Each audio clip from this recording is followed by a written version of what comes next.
Hello everyone, स्वागत है आप सबका आपके अपने यूट्यूब चैनल आर के मुनीम केमिस्ट्री क्लासेस पर। देखिए, आज की क्लास जो है आपके लिए बहुत ज़्यादा इंपॉर्टेंट होने वाली है। कोऑर्डिनेशन केमिस्ट्री के आधे से ज़्यादा क्वेश्चन आज की क्लास से सॉल्व हो जाएंगे आपके। तो चलिए शुरू करते हैं। अब देखिए, अगर हम बात करें थ्योरी की तो वर्नर थ्योरी हमने पढ़ ली है, वो केवल हिस्टोरिकल पॉइंट ऑफ व्यू से थी और क्वेश्चन बहुत ज़्यादा नहीं बनते। आज की जो थ्योरी है वो है वैलेंस बॉन्ड थ्योरी, शॉर्ट में अगर हम कहें तो वीबीटी। सारे के सारे क्वेश्चन जो हैं वो इसी थ्योरी पर बेस्ड हैं, क्योंकि सारे के सारे जो पॉइंट्स हैं, जो क्वेश्चन पूछे जाते हैं, वो आपके इसमें कवर हो जाएंगे। अब देखिए, अगर हम बात करें तो सबसे पहला पॉइंट दे रखा है गिवन बाय पॉलिंग। पॉलिंग ने दी थी हिस्टोरिकल पॉइंट ऑफ व्यू से, क्वेश्चन हालांकि बहुत ज़्यादा नहीं बनता। आगे अगर हम बात करें हाइब्रिडाइजेशन एंड शेप, ये जो है बहुत ही इंपॉर्टेंट पॉइंट है। किसी भी कॉम्प्लेक्स मॉलिक्यूल का हाइब्रिडाइजेशन क्या होगा, उसकी शेप क्या होगी, वो हम इस थ्योरी में सीख लेंगे। ठीक है, इसके बाद है नंबर ऑफ अनपेयर्ड इलेक्ट्रॉन। तो पहला क्वेश्चन सबसे ज़्यादा जो बनता है वो इस पे बनता है और दूसरा इस पे बनता है। अब ये सारे पॉइंट जो हैं ये आपके इंटर रिलेटेड है कि भाई नंबर ऑफ अनपेयर्ड इलेक्ट्रॉन कितने हैं, पैरामैग्नेटिक है, डायमैग्नेटिक है, साथ के साथ मैग्नेटिक मोमेंट भी आ जाएगा इसके। या आप चाहो तो इसमें एक पॉइंट और जोड़ सकते हो, मैग्नेटिक मोमेंट। तो यहाँ पर आप मैग्नेटिक मोमेंट हो गया, पैरामैग्नेटिक, डायमैग्नेटिक हो गया, नंबर ऑफ अनपेयर्ड इलेक्ट्रॉन हो गया, ये सारी चीज़ें इसमें आ जाएंगी। इसके बाद नेचर ऑफ कॉम्प्लेक्स। अब नेचर ऑफ कॉम्प्लेक्स का मतलब क्या है? नेचर ऑफ कॉम्प्लेक्स का मतलब ये है कि इनर ऑर्बिटल है या आउटर ऑर्बिटल। हालांकि हाइब्रिडाइजेशन एंड शेप में आ गया, हाइब्रिडाइजेशन जो है वहाँ पर आ जाएगा आपके और शेप आ जाएगा हाइब्रिडाइजेशन के साथ। यहाँ पर ये दे रखा है inner orbital complex, outer orbital complex.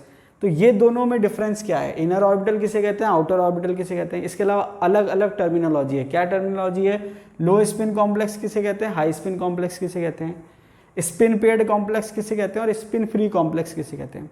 तो देखिए, ये सारी अगर हम बात करें तो ये आपके एक साइड है और ये एक साइड है। इसका मतलब क्या हुआ?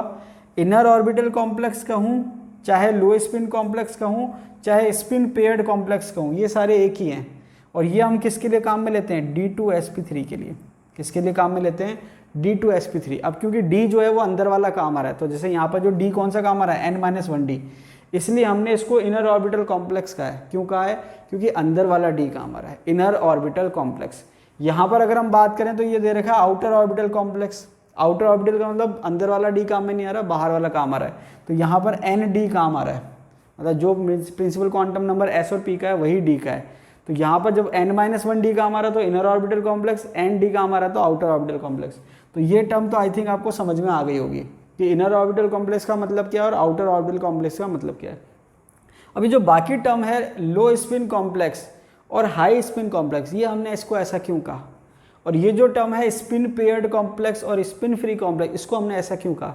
तो जब भी मैं आपको कॉम्प्लेक्स सॉल्व कराऊंगा तब मैं आपको समझा दूंगा कि इसको हम ऐसा क्यों कह रहे हैं, हाई स्पिन लो स्पिन क्यों कह रहे हैं और स्पिन पेयर्ड और स्पिन फ्री क्यों कह रहे हैं। ठीक है, तो ये जब मैं आपको कॉम्प्लेक्स समझाऊंगा तब मैं आपको समझा दूंगा। ठीक है, आगे दे रखा, ये तो हमने बात करी कॉमन पॉइंट की। वीबीटी में हम क्या क्या सीखेंगे, तो सबसे इंपॉर्टेंट चीज़ जो आप सीखोगे वो ये है कि किसी भी कॉम्प्लेक्स का हाइब्रिडाइजेशन क्या होगा, दूसरा उसकी स्ट्रक्चर क्या होगी, उसके अलावा अनपेयर्ड इलेक्ट्रॉन की संख्या कितनी होगी, पैरामैग्नेटिक होगा, डायमैग्नेटिक होगा, या डाइपोल मोमेंट क्या होगा। देखिए, डाइपोल मोमेंट का फॉर्मूला मैं आपको बता चुका हूँ, √n+2, वही काम आएगा आपके। ठीक है, तो ये सारे जो पॉइंट्स है ये हम डिस्कस करेंगे। इसके अलावा EAN जो है वो मैं आपको पढ़ा चुका हूँ। अब यहाँ पर आगे दे रखा है कुछ एग्जाम्पल दे रखे हैं कि भाई हाइब्रिडाइजेशन यहाँ पर हम कौन कौन से पढ़ेंगे। एक तो सिंपल मॉलिक्यूल की हाइब्रिडाइजेशन है जो हमने पढ़ ली वेस्पर थ्योरी में, वीबीटी वेस्पर थ्योरी में हमने पढ़ ली। वहाँ पर वीबीटी में हमने हाइब्रिडाइजेशन पढ़ लिया, वेस्पर थ्योरी में स्ट्रक्चर पढ़ लिया। दूसरा जो आपकी बचता है कोऑर्डिनेशन कंपाउंड, तो वहाँ पर हाइब्रिडेशन क्या होगा, स्ट्रक्चर क्या होगी, कौन कौन से टाइप के होंगे, पहले हम टाइप देख लेते हैं, उसके बाद वो कैसे निकालेंगे किसी भी मॉलिक्यूल का वो हम बाद में सीखेंगे। तो यहाँ पर हमने बात करी कोऑर्डिनेशन नंबर की, कोऑर्डिनेशन नंबर 2, 4, 5, 6 इस टाइप से। तो यहाँ पर जो मैक्सिमम कॉमन है वो आपके 4 और 6 है। ठीक है, 5 भी बहुत कम काम में आता है, मेनली 4 और 6 पे फोकस रहेगा आपके कोऑर्डिनेशन केमिस्ट्री में। अब अगर हम बात करें कोऑर्डिनेशन नंबर 2, तो कोऑर्डिनेशन नंबर 2 की अगर हम बात करें तो हाइब्रिडाइजेशन जो है यहाँ पर वो है sp। हाइब्रिडाइजेशन जो है वो क्या है, sp, और स्ट्रक्चर जो है वो है क्या, लीनियर। तो यहाँ पर आपको ध्यान नहीं रखना है कि जो एग्जाम्पल है वो सिल्वर का है, ये आपको ध्यान रखना है कि अगर कोऑर्डिनेशन नंबर 2 है तो वहाँ पर मेटल सिल्वर है, ये आपको ध्यान रखना है। तो AgNH3 का होल ट्वाइस प्लस AgCN का होल ट्वाइस माइनस, तो दोनों ही केस में आप सिल्वर +1 काम आ रहा है, दोनों ही केस में सिल्वर क्या आ रहा है, +1। तो आपको ध्यान रखना है कि सिल्वर जो है वो कोऑर्डिनेशन नंबर 2 शो कर रहा है यहाँ पर। ठीक है, इसके बाद अगर हम बात करें कोऑर्डिनेशन नंबर 4 की, तो कोऑर्डिनेशन नंबर 4 में आप देखेंगे दो वैरायटी है, दो वैरायटी का मतलब एक sp3 है और एक dsp2 है। मतलब अगर कोऑर्डिनेशन नंबर 4 है तो दो पॉसिबिलिटी है, क्योंकि अब जब हम सॉल्व करेंगे तो वहाँ पर आपके कोऑर्डिनेशन नंबर 4 और कोऑर्डिनेशन नंबर 6 चलेगा, ठीक है।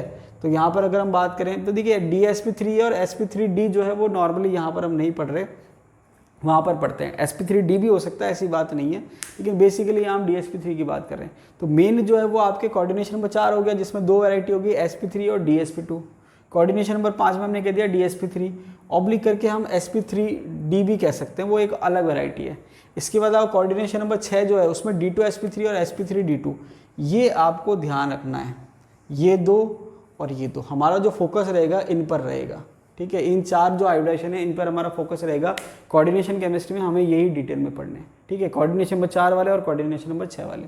तो यहाँ पर अगर हम बात करें sp की बात करें, लीनियर हो गया, sp3 जो है टेट्राहेड्रल हो गया, dsp2 स्क्वायर प्लेनर हो जाएगा। तो sp3 जो है अब टेट्राहेड्रल जो है NiCO4 ZnCl4 2-। इसके बाद स्क्वायर प्लेनर की बात करें तो CuNH3 4 2+ और NiCN4 2-। अब यहाँ पर क्या है कि हमने देखा कि कोऑर्डिनेशन नंबर क्या है, हाइब्रिडाइजेशन क्या है और उसका एग्जाम्पल क्या है। अब ये ऐसा क्यों हो रहा है, जैसे मान लीजिए कि यहाँ पर कोऑर्डिनेशन नंबर 4 यहाँ भी है और कोऑर्डिनेशन नंबर 4 यहाँ भी है, तो एक तो स्क्वायर प्लेनर में जा रहा है, हाइब्रिडाइजेशन है dsp2, और एक जा रहा है टेट्राहेड्रल में, हाइब्रिडाइजेशन है sp3। ऐसा क्यों? तो ये हम सब सीखेंगे अभी कि कौन से कॉम्प्लेक्स का हाइब्रिडाइजेशन क्या होगा, स्ट्रक्चर क्या होगी। इसके बाद कोऑर्डिनेशन नंबर 5 है dsp3 ट्राइगोनल बाइपिरामिडल। इसकी स्ट्रक्चर क्या हो जाएगी, ट्राइगोनल बाइपिरामिडल। एग्जाम्पल दे रखा है FeCO5। कोऑर्डिनेशन नंबर 5 होगा तो dsp3 हो सकता है। अब देखिए sp3d भी हो सकता है, sp3d भी हो सकता है, लेकिन बहुत ज़्यादा एग्जाम्पल नहीं है यहाँ पर, ठीक है। कोई एग्जाम्पल आएगा तो देख लेंगे। इसके बाद आपके है d2sp3 और sp3d2। तो अभी हमने वहाँ देखे कि d2sp3 जो है वो इनर ऑर्बिटल कॉम्प्लेक्स है या आउटर ऑर्बिटल कॉम्प्लेक्स है, एक हाई है एक लो है, एक स्पिन पेयर्ड है एक स्पिन फ्री है। तो कौन सा क्यों है, कैसे है, वो हम अभी सब डिस्कस करेंगे। अब यहाँ पर आप देखेंगे कि दोनों के स्ट्रक्चर सेम है, तो ये आप ध्यान रखना कि दोनों हाइब्रिडेशन की अगर हम बात करें, चाहे sp3d2 हो चाहे d2sp3 हो, स्ट्रक्चर सेम है। लेकिन यहाँ पर आप देखेंगे sp3 की स्ट्रक्चर टेट्राहेड्रल और dsp2 की स्क्वायर प्लेनर है। एग्जाम्पल की बात करें तो CrNH3 6 3+, FeCN6 4-, FeF6 3-, COH2O6 3+। तो ये सारे हमने एग्जाम्पल देखे। देखिए ये तो हमने एक इंट्रोडक्शन देख लिया कि भाई कोऑर्डिनेशन नंबर क्या होगा और उसका हाइब्रिडेशन क्या होगा, उसकी स्ट्रक्चर क्या होगी। तो यहाँ पर आपको पता चल गया कि भाई कोऑर्डिनेशन नंबर अगर 2 है तो उसकी हाइब्रिडेशन क्या होगी, 4 है तो क्या होगी, 5 है तो क्या होगी और 6 है तो क्या होगी, ठीक है। यहाँ पर आप देख लेना 5 की जो है दूसरी पॉसिबिलिटी भी है, यहाँ लिख देता हूँ sp3d, ठीक है। ये भी ट्राइगोनल बाइपिरामिडल हो जाएगा, ये आपको ध्यान रखना है, ठीक है। इसके अलावा एक इम्पॉर्टेंट चीज़ जो मैं आपको पहले ही बता दी थी कि VBT के अकॉर्डिंग जो मेटल लिगेंड का जो बॉन्ड है उसकी जो नेचर है वो कोवलेंट नेचर की है। किस नेचर की है, कोवलेंट नेचर की। तो ये आपको ध्यान रखना है, एग्जाम में पूछ लेते हैं कि भाई वर्नर के हिसाब से क्या है, VBT के हिसाब से क्या है, CFT के हिसाब से क्या है। तो वर्नर ने कोई यहाँ पर हिंट नहीं दिया था बॉन्ड के बारे में कि नेचर क्या होगी। VBT के हिसाब से जो बॉन्ड है वो कोवलेंट बॉन्ड है, जबकि CFT के हिसाब से जो बॉन्ड है वो आयनिक बॉन्ड है। तो ये बात हो गई इंट्रोडक्शन की। अब हम क्या करते हैं कि कोई भी मेटल की कॉन्फ़िगरेशन होगी तो हाइब्रिडेशन क्या होगा, कैसे होगा, इलेक्ट्रॉन कैसे रीडिस्ट्रीब्यूट होंगे, वो सब हम यहाँ पर डिस्कस करने वाले हैं। अब देखिए अगर आपको किसी भी मॉलिक्यूल का हाइब्रिडेशन निकालना है तो वो हम कैसे निकालें, उसके लिए आपको एक फ्लो चार्ट फॉलो करना पड़ेगा। अब देखिए फ्लो चार्ट क्या है देख लेते हैं। सबसे पहले आपको दो चीज़ देखनी है। सबसे पहले आप ये देखिए कि जो कॉम्प्लेक्स है उसका कोऑर्डिनेशन नंबर कितना है। दूसरी बात, जो कॉम्प्लेक्स है उसमें जो मेटल है, सेंट्रल मेटल, वो उसकी जो है वो कौन सी सीरीज़ का है।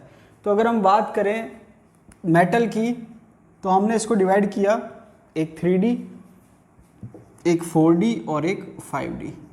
इसका मतलब हमने फ्लोचार्ट कैसे डिवाइड किया, 3D 4D 5D, 3D को अलग कर दिया, 4D 5D को अलग कर दिया।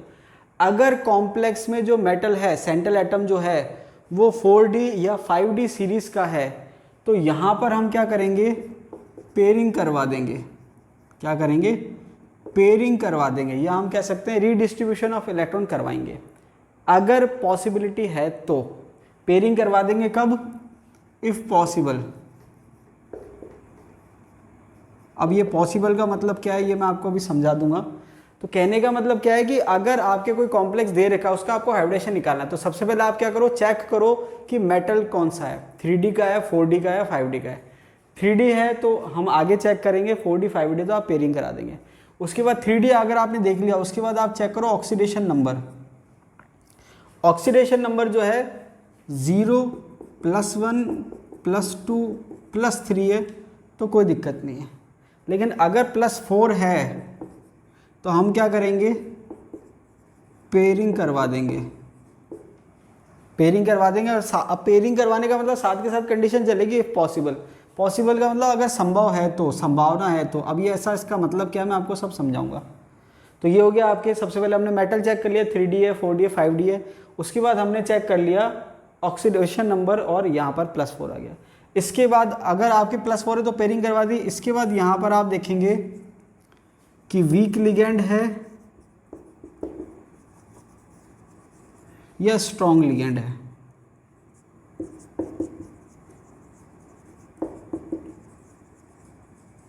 अगर स्ट्रॉन्ग लिगेंड होगा तो आप क्या करोगे, पेयरिंग करवा दोगे। और अगर वीक लिगेंड होगा तो आप पेयरिंग नहीं करवाओगे। अब पेयरिंग नहीं करवाने का मतलब ये है कि जैसे आप सिंपल डी में इलेक्ट्रॉन बढ़ते हो, डी मेटल में, वैसे के वैसे आपको इलेक्ट्रॉन बढ़ने हैं। जैसे मान लीजिए अगर आपके पास 7 इलेक्ट्रॉन बच रहे हैं डी में, तो जब आप एटॉमिक कॉन्फ़िगरेशन करते हो, या जैसे हम पढ़ते हैं ना एटम की कॉन्फ़िगरेशन, इलेक्ट्रॉनिक कॉन्फ़िगरेशन, वैसे के वैसे करनी है। लेकिन जब आप पेयरिंग करवा रहे हो तो वहाँ कॉन्फ़िगरेशन चेंज हो जाएगी, वहाँ इलेक्ट्रॉन भरने का जो तरीका है वो चेंज हो जाएगा। ठीक है, तो इसका मतलब ये है।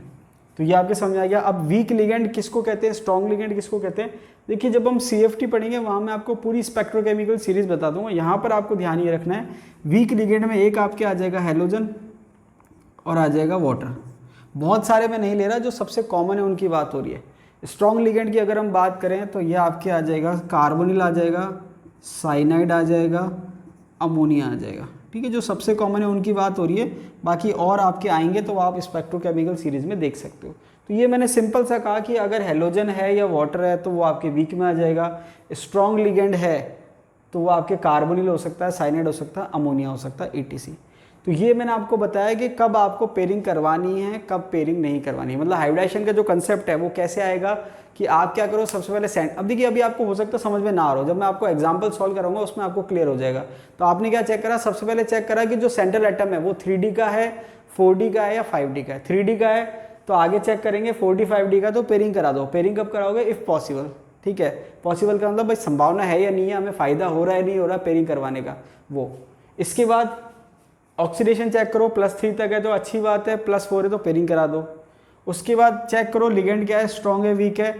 वीक है तो पेयरिंग नहीं करवानी, एज इट इज रखनी है, और स्ट्रॉन्ग है तो आप पेयरिंग करवा दो इफ पॉसिबल। तो ये आपके फ्लो चार्ट हो गया।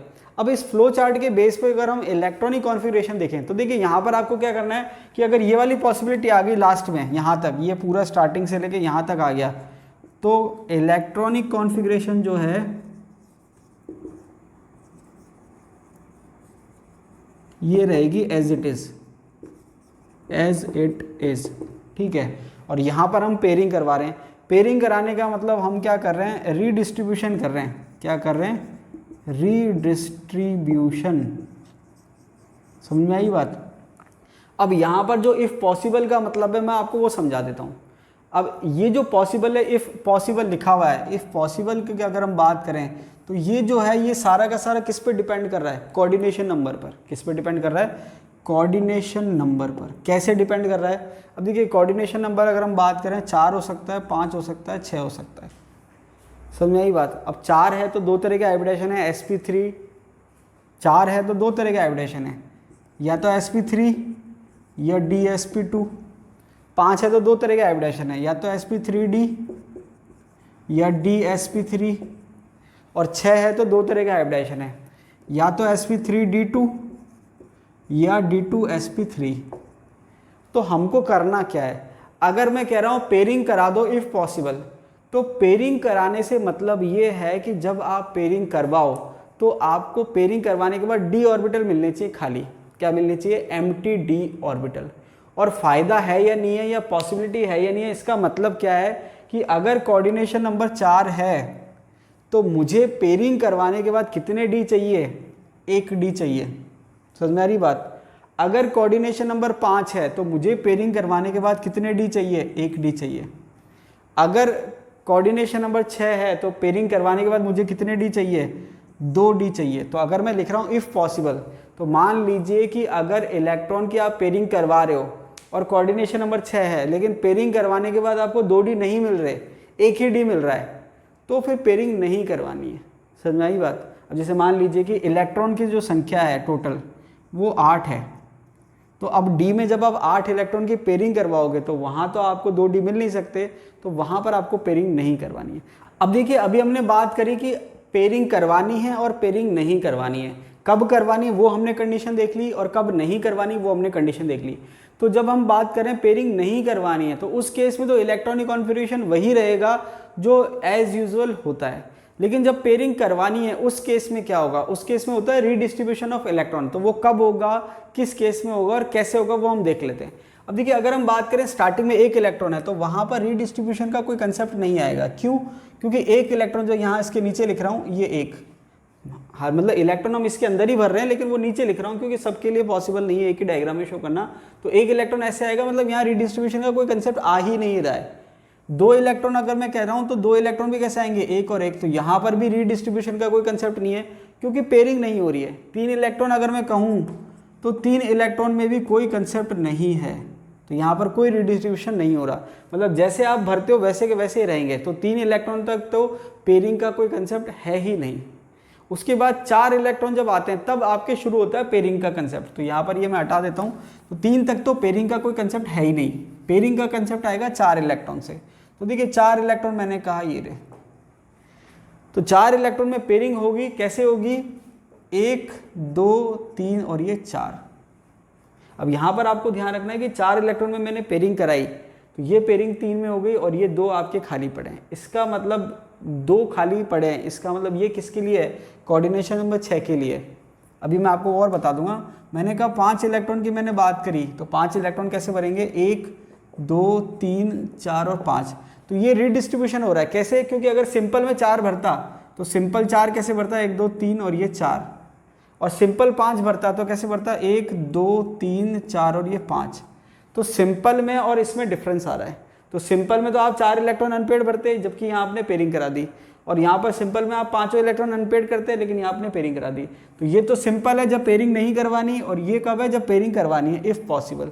तो पॉसिबल की कंडीशन क्या है कि जब आपके 4 इलेक्ट्रॉन हैं, आप पेयरिंग करवा रहे हो, आपको 2d खाली मिल रहे हैं।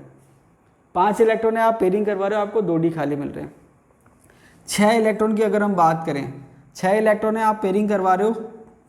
जब आप पेयरिंग करवा रहे हो तो आपको स्टार्टिंग में ऐसे ही भरने हैं, ठीक है? 1 ये 2 और ये 3, और पेयरिंग कैसे हो जाएगी?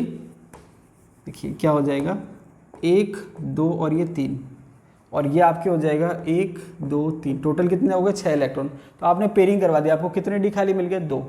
इसके बाद आती है बात 7 इलेक्ट्रॉन की। तो 7 इलेक्ट्रॉन में क्या होता है कि अगर आप यहाँ पर इलेक्ट्रॉन रखते हो तो पेयरिंग करवाने के बाद आपको 2d खाली नहीं मिलेंगे। तो होता क्या है, एक इलेक्ट्रॉन आगे चला जाता है। 1 2 3 4 5 6 और एक इलेक्ट्रॉन कहाँ चले जाता है? आगे। तो यहाँ पर अगर हम बात करें तो एक इलेक्ट्रॉन आगे चला जाता है, ठीक है? यहाँ मैंने लिख दिया। तो ये जो कंडीशन है ये वाली, इन सारी कंडीशन में क्योंकि आपके अंदर के 3d का हमारे 2d खाली है, तो आपके यहाँ पर 2d खाली आपको मिल रहे हैं, मतलब ये आपके D2sp3 की कंडीशन है, मतलब कोऑर्डिनेशन नंबर 6 की, ठीक है? तो जब आपको 2d खाली मिल रहे हैं तो आपके कोऑर्डिनेशन नंबर 6 की कंडीशन है, और 2d आपको खाली मिल रहे हैं। समझ में आ गई बात? इसके बाद अगर हम बात करें 8 इलेक्ट्रॉन की, तो 8 इलेक्ट्रॉन में क्या होगा? अगर आप रीडिस्ट्रीब्यूशन करा रहे हो 1 2 3 और ये 4, ठीक है? 4 मैंने कर दिया। पेयरिंग जब आप कराओगे, ये 1 ये 2 ये 3 और ये 4, तो यहाँ पर जो आपने 4 के लिए पेयरिंग करवाई है वो किसके लिए करवाई है? जब कोऑर्डिनेशन नंबर 4 है या 5 है। अब देखिए यहाँ पर ध्यान रखना कि 7 इलेक्ट्रॉन के केस में अगर आप यहाँ रखते 1 इलेक्ट्रॉन तो पेयरिंग नहीं करवा सकते थे, इसलिए मैंने 1 इलेक्ट्रॉन आगे भेज दिया। समझ में आ रही बात? तो यहाँ पर क्या है कि आपके 2d अंदर के बच गए, तो 2d काम आ जाएंगे। तो ये पूरा जो केस है 4 इलेक्ट्रॉन से लेके 7 इलेक्ट्रॉन तक का, वहाँ पर आप पेयरिंग करवा रहे हो तो 2d आपको मिल रहे हैं। वैसे तो 7 में नहीं मिलने चाहिए थे, लेकिन उसको आपने आगे भेज दिया कि बोले जा भाई घूम के आ जा थोड़ी देर, तो ये आगे घूमने चला गया, तो यहाँ पर आपको 2d खाली मिल गए। तो 2d खाली मिल रहे हैं तो आपको D2sp3 की संभावना है। जैसे इलेक्ट्रॉन की संख्या 8 हो गई, अब अगर आप पेयरिंग करवा रहे हो तो आपको एक ही d खाली मिलेगा, ये ध्यान रखना आप, 2d खाली नहीं मिल रहे। 1 2 3 4 डी तो काम आ गए, 5वां डी खाली मिल रहा है आपको। तो ये आपके कौन सी में पॉसिबल है रीडिस्ट्रीब्यूशन? जब कोऑर्डिनेशन नंबर 4 और 5 है। 4 और 5 का मतलब या तो 4 और 5 का मतलब क्या है कि अगर आप पेयरिंग करवा रहे हो 1 डी खाली मिल रहा है, तो 1 डी खाली का मतलब क्या है कि या तो मैं कहूँ DsP2 या मैं कहूँ DsP3। समझ में आ रही बात? 2 डी खाली नहीं मिल रहे। तो अगर आपके मान लीजिए कि ऐसा कोई मेटल है जिसमें 8 इलेक्ट्रॉन है और कोऑर्डिनेशन नंबर 6 है, वहाँ रीडिस्ट्रीब्यूशन नहीं होगा। तो ये जो मैंने कहा था ना पॉसिबल, इफ पॉसिबल और नॉट, तो पॉसिबल का मतलब ये है कि भाई ऊपर वाले केस में आपके कोऑर्डिनेशन नंबर 6 है और हाइब्रिडेशन है D2sp3, तो यहाँ तो पॉसिबल है 4 से लेकर 7 इलेक्ट्रॉन तक, लेकिन जब 8 आ जाएंगे तो वहाँ पर पॉसिबल नहीं है। समझ में आ रही बात? फिर मैंने कहा 9 इलेक्ट्रॉन है, तो 9 इलेक्ट्रॉन तो वापस से वही कंसेप्ट कि भाई आपने 8 तो यहाँ रखे और 1 इलेक्ट्रॉन को आगे भेज दिया, ठीक है। तो 1 इलेक्ट्रॉन को आगे भेज दिया, थोड़ा यहाँ रख देता हूँ, ठीक है। 1 इलेक्ट्रॉन को आपने आगे भेज दिया। अब यहाँ पर आपने इलेक्ट्रॉन को आगे भेज दिया तो आपको 1 डी खाली मिल गया। तो ये भी केस किसका है? कोऑर्डिनेशन नंबर 4 और 5 का। तो अब आपको एक चीज़ क्या समझ में आई कि जब 4 से 7 की बात कर रहे हैं तो यहाँ पर कोऑर्डिनेशन नंबर जो है वो 6 है और हाइब्रिडेशन क्या होगा? D2sp3। लेकिन जब इलेक्ट्रॉन की संख्या 8 है, 9 है या 10 है, वहाँ पर आपके D2sp3 की संभावना नहीं है, बिल्कुल भी नहीं है। समझ में आ रही बात? D2sp3 की कोई संभावना नहीं है। और अगर मैं कहूँ 10 इलेक्ट्रॉन है तो वहाँ रीडिस्ट्रीब्यूशन का कोई कंसेप्ट नहीं है, क्योंकि 10 के 10 यहाँ आ जाएंगे, पैक हो जाएगा। तो जब अगर मैं कह रहा हूँ कि 10 इलेक्ट्रॉन है तो वहाँ पर DsP2 या DsP3 की कोई संभावना नहीं है। तो ये बात हुई रीडिस्ट्रीब्यूशन ऑफ इलेक्ट्रॉन की। तो अब आपको एक चीज़ समझ में आ गई कि फ्लो चार्ट से तो आपको ये डिसाइड करना है कि भाई रीडिस्ट्रीब्यूशन करना है नहीं करना, मतलब पेयरिंग करनी है या नहीं करनी है, वो आपको समझ में आ गया। दूसरी बात, जब पेयरिंग की कंडीशन आ गई कि भाई पेयरिंग कर सकते हो इफ़ पॉसिबल, तो वो जो पॉसिबल की कंडीशन है वो यहाँ से डिसाइड होगी। तो पॉसिबल की कंडीशन कैसे डिसाइड होती है कि भाई कोऑर्डिनेशन नंबर अगर 6 है तो कब कब पॉसिबल है? 4 से लेके 7 तक पॉसिबल है, उसके बाद पॉसिबल नहीं है। 8 9 10 में पॉसिबल नहीं है। और अगर कोऑर्डिनेशन नंबर 4 या 5 की बात आ रही है तो 8 और 9 में पॉसिबल है, 10 में पॉसिबल नहीं है। तो ये जो है कंडीशन, ये सारी मैंने आपको समझा दी। फ्लो चार्ट आपको पता होना चाहिए और कब कब रीडिस्ट्रीब्यूशन होगा, कब नहीं होगा, कैसे होगा, वो सारी मैंने आपको चीज़ें समझा दी। अब ये जितना भी मैंने आपको समझाया, इस नॉलेज को लेके आप किसी भी कॉम्प्लेक्स का hybridisation, shape, structure, number of unpaired electron सब आप निकाल सकते हैं। तो अब हम क्या करते हैं, एक एक करके मॉलिक्यूल्स लेते हैं, कॉम्प्लेक्स मॉलिक्यूल्स लेते हैं, उसको हम सॉल्व करते हैं। उससे आपको और बेटर समझ में आ जाएगा कि ये जो हमने समझा इसका एक्चुअल में मीनिंग क्या है और कैसे यूज़ करना है। अब देखिए, एक इम्पॉर्टेंट बात आपको ध्यान रखनी है कि अभी जो हम बात कर रहे थे कि 4 इलेक्ट्रॉन है, 5 इलेक्ट्रॉन है, 6 इलेक्ट्रॉन है, 7 इलेक्ट्रॉन है, तो वहाँ पर आपको एक चीज़ ध्यान रखनी है कि जो इलेक्ट्रॉन हम काउंट कर रहे हैं डी और एस के दोनों के काउंट कर रहे हैं। अब होता क्या है, मैक्सिमम केस में जो ऑक्सीडेशन स्टेट होती है मेटल की, या तो +2 होती है या उससे ज़्यादा होती है। तो अगर +2 या उससे ज़्यादा है तो एस के इलेक्ट्रॉन निकल जाते हैं, तो वहाँ पर केवल डी में रह जाते हैं। लेकिन अगर ऑक्सीडेशन स्टेट या +1 है या 0 है तो वहाँ पर जैसे मान लीजिए मैक्सिमम कार्बोनिल के केस में क्या होता है कि ऑक्सीडेशन स्टेट 0 होती है। तो उस केस में आप जब इलेक्ट्रॉन भरोगे डी में तो वहाँ पर आप ध्यान रखना है एस और डी दोनों के मिला के काउंट होंगे। तो अगर मैं कह रहा था ना 6 इलेक्ट्रॉन है, 7 इलेक्ट्रॉन है, 8 इलेक्ट्रॉन है, 9 इलेक्ट्रॉन है, 10 इलेक्ट्रॉन, जितने भी इलेक्ट्रॉन है तो वो सारे इलेक्ट्रॉन डी और एस के मिला के होंगे। समझ में आ रही बात? इसके अलावा एक चीज़ और ध्यान रखनी है कि जब मान लीजिए कि कोई मेटल है, जैसे मान लीजिए निकेल है, अभी आएगा तो मैं आपको और समझा दूंगा, जैसे ये दे रखा है NaCO4, तो वहाँ पर आपको क्या देखना है कि जब मेटल है तो डी और एस के इलेक्ट्रॉन डी में अलग है और एस में अलग है, लेकिन जब कॉम्प्लेक्स बनेगा तो वहाँ पर एस और डी के मिला के सारे किस में आ जाएंगे? डी में आ जाएंगे। उसको हम रीडिस्ट्रीब्यूशन नहीं करें, उसको हम क्या रीडिस्ट्रीब्यूशन नहीं करें। तो आपको मान के चलना है कि डी और एस के इलेक्ट्रॉन दोनों ही काउंट होंगे जब हमने जो अभी हमने सिस्टम पढ़ा। अब होता क्या है, क्योंकि ऑक्सीडेशन स्टेट ज़्यादा होती है तो वो इलेक्ट्रॉन कम हो जाते हैं। अब हमने जो अभी तक सीखा है उसको हम कैसे अप्लाई करें कॉम्प्लेक्स को सॉल्व करने में, तो देखिए मैं सॉल्व करके देखता हूँ। सबसे पहले मैंने क्या करा, सबसे पहले आप चेक करो कोऑर्डिनेशन नंबर। कोऑर्डिनेशन नंबर कितना दे रखा है? अब आपको मैंने पढ़ा रखा है कि लिगेंड की नेचर क्या है, ये मोनोडेंटेड लिगेंड है। अब देखिए मैक्सिमम केस में मोनोडेंटेड लिगेंड ही आएगा, तो कोऑर्डिनेशन नंबर 4 है। कोऑर्डिनेशन नंबर 4 का मतलब हाइब्रिडेशन की जो पॉसिबिलिटी है वो क्या है, या तो sp3 होगी या फिर dsp2 होगी। ये बात समझ में आ गई? इसका मतलब ये है कि अगर बाय चांस पेयरिंग होती है तो मुझे कितने डी चाहिए? 1 डी चाहिए। यहाँ से मुझे इतना पता चल गया। समझ आ रही बात। तो जैसे मैंने देखा कोऑर्डिनेशन नंबर 4 है तो 2 हाइब्रिडेशन की पॉसिबिलिटी है, तो sp3 या dsp2। अगर dsp2 मुझे चाहिए तो पेयरिंग होने के बाद मुझे कितने डी चाहिए, खाली एक खाली चाहिए। चलिए वो तो जब चाहिए बात की बात है। अब फ्लो चार्ट की बात करते हैं कि भाई मेटल की नेचर कौन सी है। तो जो निकल है वो 3D में आता है, 4D में आता है, 5D में आता है, 3D में आता है। अच्छी बात है, 3D में आता है। तो उसके बाद आप क्या चेक करोगे, ऑक्सीडेशन स्टेट। 3D में अगर मेटल आ रहा है तो उसके बाद आप क्या चेक करोगे, ऑक्सीडेशन स्टेट। क्योंकि 4D 5D में आता है तो पेयरिंग करवा देते हैं, लेकिन 4D 5D में तो आ नहीं रहा, 3D में आ रहा है, तो हम क्या चेक करेंगे, ऑक्सीडेशन स्टेट। यहाँ पर निकल की जो ऑक्सीडेशन स्टेट है वो है +2, और अगर ऑक्सीडेशन स्टेट +2 है तो यहाँ पर मैं कॉन्फ़िगरेशन भी लिख लेता हूँ साथ के साथ। तो +2 है तो आगे जाएंगे, +4 होती तो बात अलग होती। तो +2 है तो कॉन्फ़िगरेशन मैं लिख लेता हूँ कि निकल +2 का मतलब कितना है, या कॉन्फ़िगरेशन नहीं भी लिखो तो आपको टोटल इलेक्ट्रॉन पता होना चाहिए। मैं लिख लेता हूँ 3d8, ये मैंने लिख लिया। ठीक है, इसके बाद मैंने क्या चेक करा, ऑक्सीडेशन स्टेट के बाद कि लिगेंड की नेचर क्या है। लिगेंड जो है Cl- है, जो कि है वीक। और यहाँ पर लास्ट में जब वीक आ गया तो मतलब आपको कॉन्फ़िगरेशन एज इट इज़ रखनी है। इसका मतलब 8 इलेक्ट्रॉन जब आप डी में भरोगे तो एज इट इज़ भरोगे जैसे हमेशा भरते आए हो। तो जब मैं डी में एज इट इज़ इलेक्ट्रॉन भरूंगा तो 8 इलेक्ट्रॉन कैसे भरूंगा, 1 2 3 4 और ये 5। समझ में आ गई बात। 5 इलेक्ट्रॉन मैंने भर दिए। अब 5 इलेक्ट्रॉन टोटल 8 भरने, तो एक बार मैंने क्या करा, हुंड के नियम के हिसाब से अनपेड इलेक्ट्रॉन भर दिए, उसके बाद पेयरिंग कराऊंगा। ये हो गया मेरे टोटल 8 इलेक्ट्रॉन। अब यहाँ पर ये एज इट इज़ आ गया। एक चीज़ आप समझ लेना, दिमाग में बैठा लेना कि हम बार बार एक बात क्यों रिपीट कर रहा हूँ मैं कि भाई कितने डी खाली चाहिए, कितने डी खाली चाहिए। वो इसलिए रिपीट कर रहा हूँ क्योंकि जब मेटल और लिगेंड के बीच में बॉन्डिंग होगी तो लिगेंड कोऑर्डिनेट बॉन्ड बना रहा है। कोऑर्डिनेट बॉन्ड का मतलब इलेक्ट्रॉन पेयर दे रहा है, किसको, मेटल को दे रहा है। तो वहाँ पर लिगेंड के तो 2 इलेक्ट्रॉन काम आ रहे हैं और मेटल के पास क्या चाहिए, एम्प्टी ऑर्बिटल चाहिए। क्या चाहिए, एम्प्टी ऑर्बिटल। उसी में वो कोऑर्डिनेट बॉन्ड बनाएगा। तो यहाँ पर आपको कोई एम्प्टी ऑर्बिटल दिख रहा है क्या, नहीं दिख रहा। तो ये कौन सा है, 3D है। तो ये क्या है, 3D है। तो 3D के बाद क्या आता है, 4s और 4p। समझ में आ रही बात। कोऑर्डिनेशन नंबर कितना है, 4 है। तो कहने का मतलब है 3D में तो जगह है नहीं, तो अब काम क्या आएगा, 4s और 4p काम आएगा। तो ये चारों ऑर्बिटल काम आएंगे। यहाँ पर जो है Cl जो है इलेक्ट्रॉन देगा, यहाँ पर Cl- जो है इलेक्ट्रॉन देगा। ठीक है, कोऑर्डिनेट बॉन्ड से। तो कितने कोऑर्डिनेट बॉन्ड बन गए, 4। तो ये हमने ऐसे सिस्टमेटिक सॉल्व करा है, आपको ऐसे ही करना है, कोई जल्दी नहीं है। एक बार प्रैक्टिस करोगे याद हो जाएंगे टिप्स पे। ये हमने सॉल्व कर लिया। अब हमारे पॉइंट जो है वो हम वापस से रिकॉल कर लेते हैं। सबसे पहला पॉइंट कि भाई हाइब्रिडेशन क्या होगा।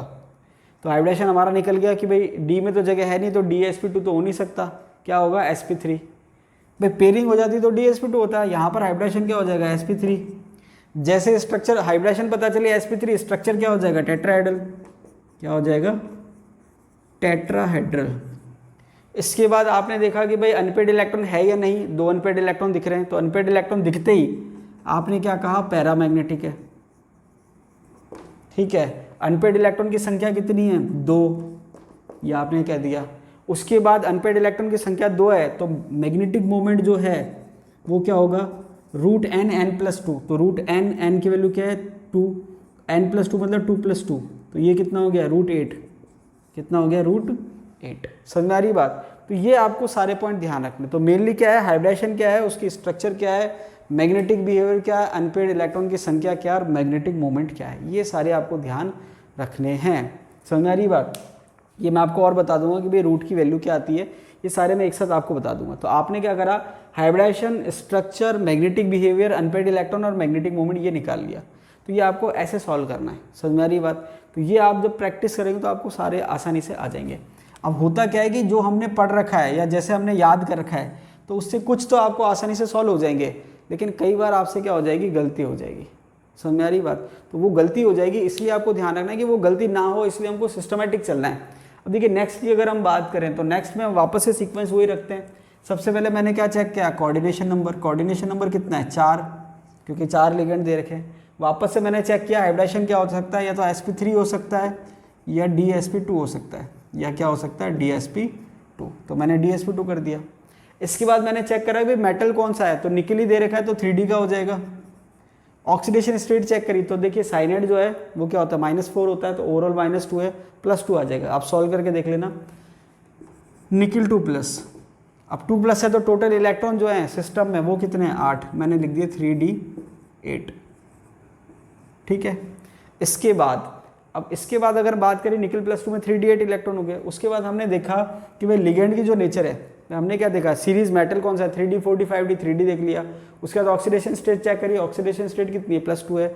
उसके बाद हम क्या चेक करते हैं लिगेंड, तो लिगेंड जो है Cn- है, Cn- लिगेंड जो कि है वो क्या है स्ट्रॉन्ग लिगेंड है।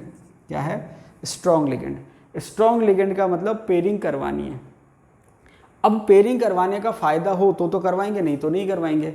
पेयरिंग करवाने के फ़ायदे से मतलब ये है कि अगर मैं पेयरिंग करवाता हूँ तो मुझे कितने डी चाहिए, 1 डी चाहिए। अगर मैं पेयरिंग करवाता हूँ तो मुझे कितने डी चाहिए, 1 डी चाहिए। और यहाँ पर टोटल इलेक्ट्रॉन कितने हैं 8 इलेक्ट्रॉन की जब आप पेयरिंग करवाते हो तो आपको 1 डी मिल सकता है। समझा रही बात, 1 डी क्या हो सकता है आपको मिल सकता है। तो मैं पेयरिंग करवा दूंगा, मतलब मुझे पेयरिंग करवाने का फ़ायदा मिल रहा है तो मैं पेयरिंग करवा दूंगा। तो पेयरिंग जब मैं करवाऊंगा तो देखिए कैसे होगा,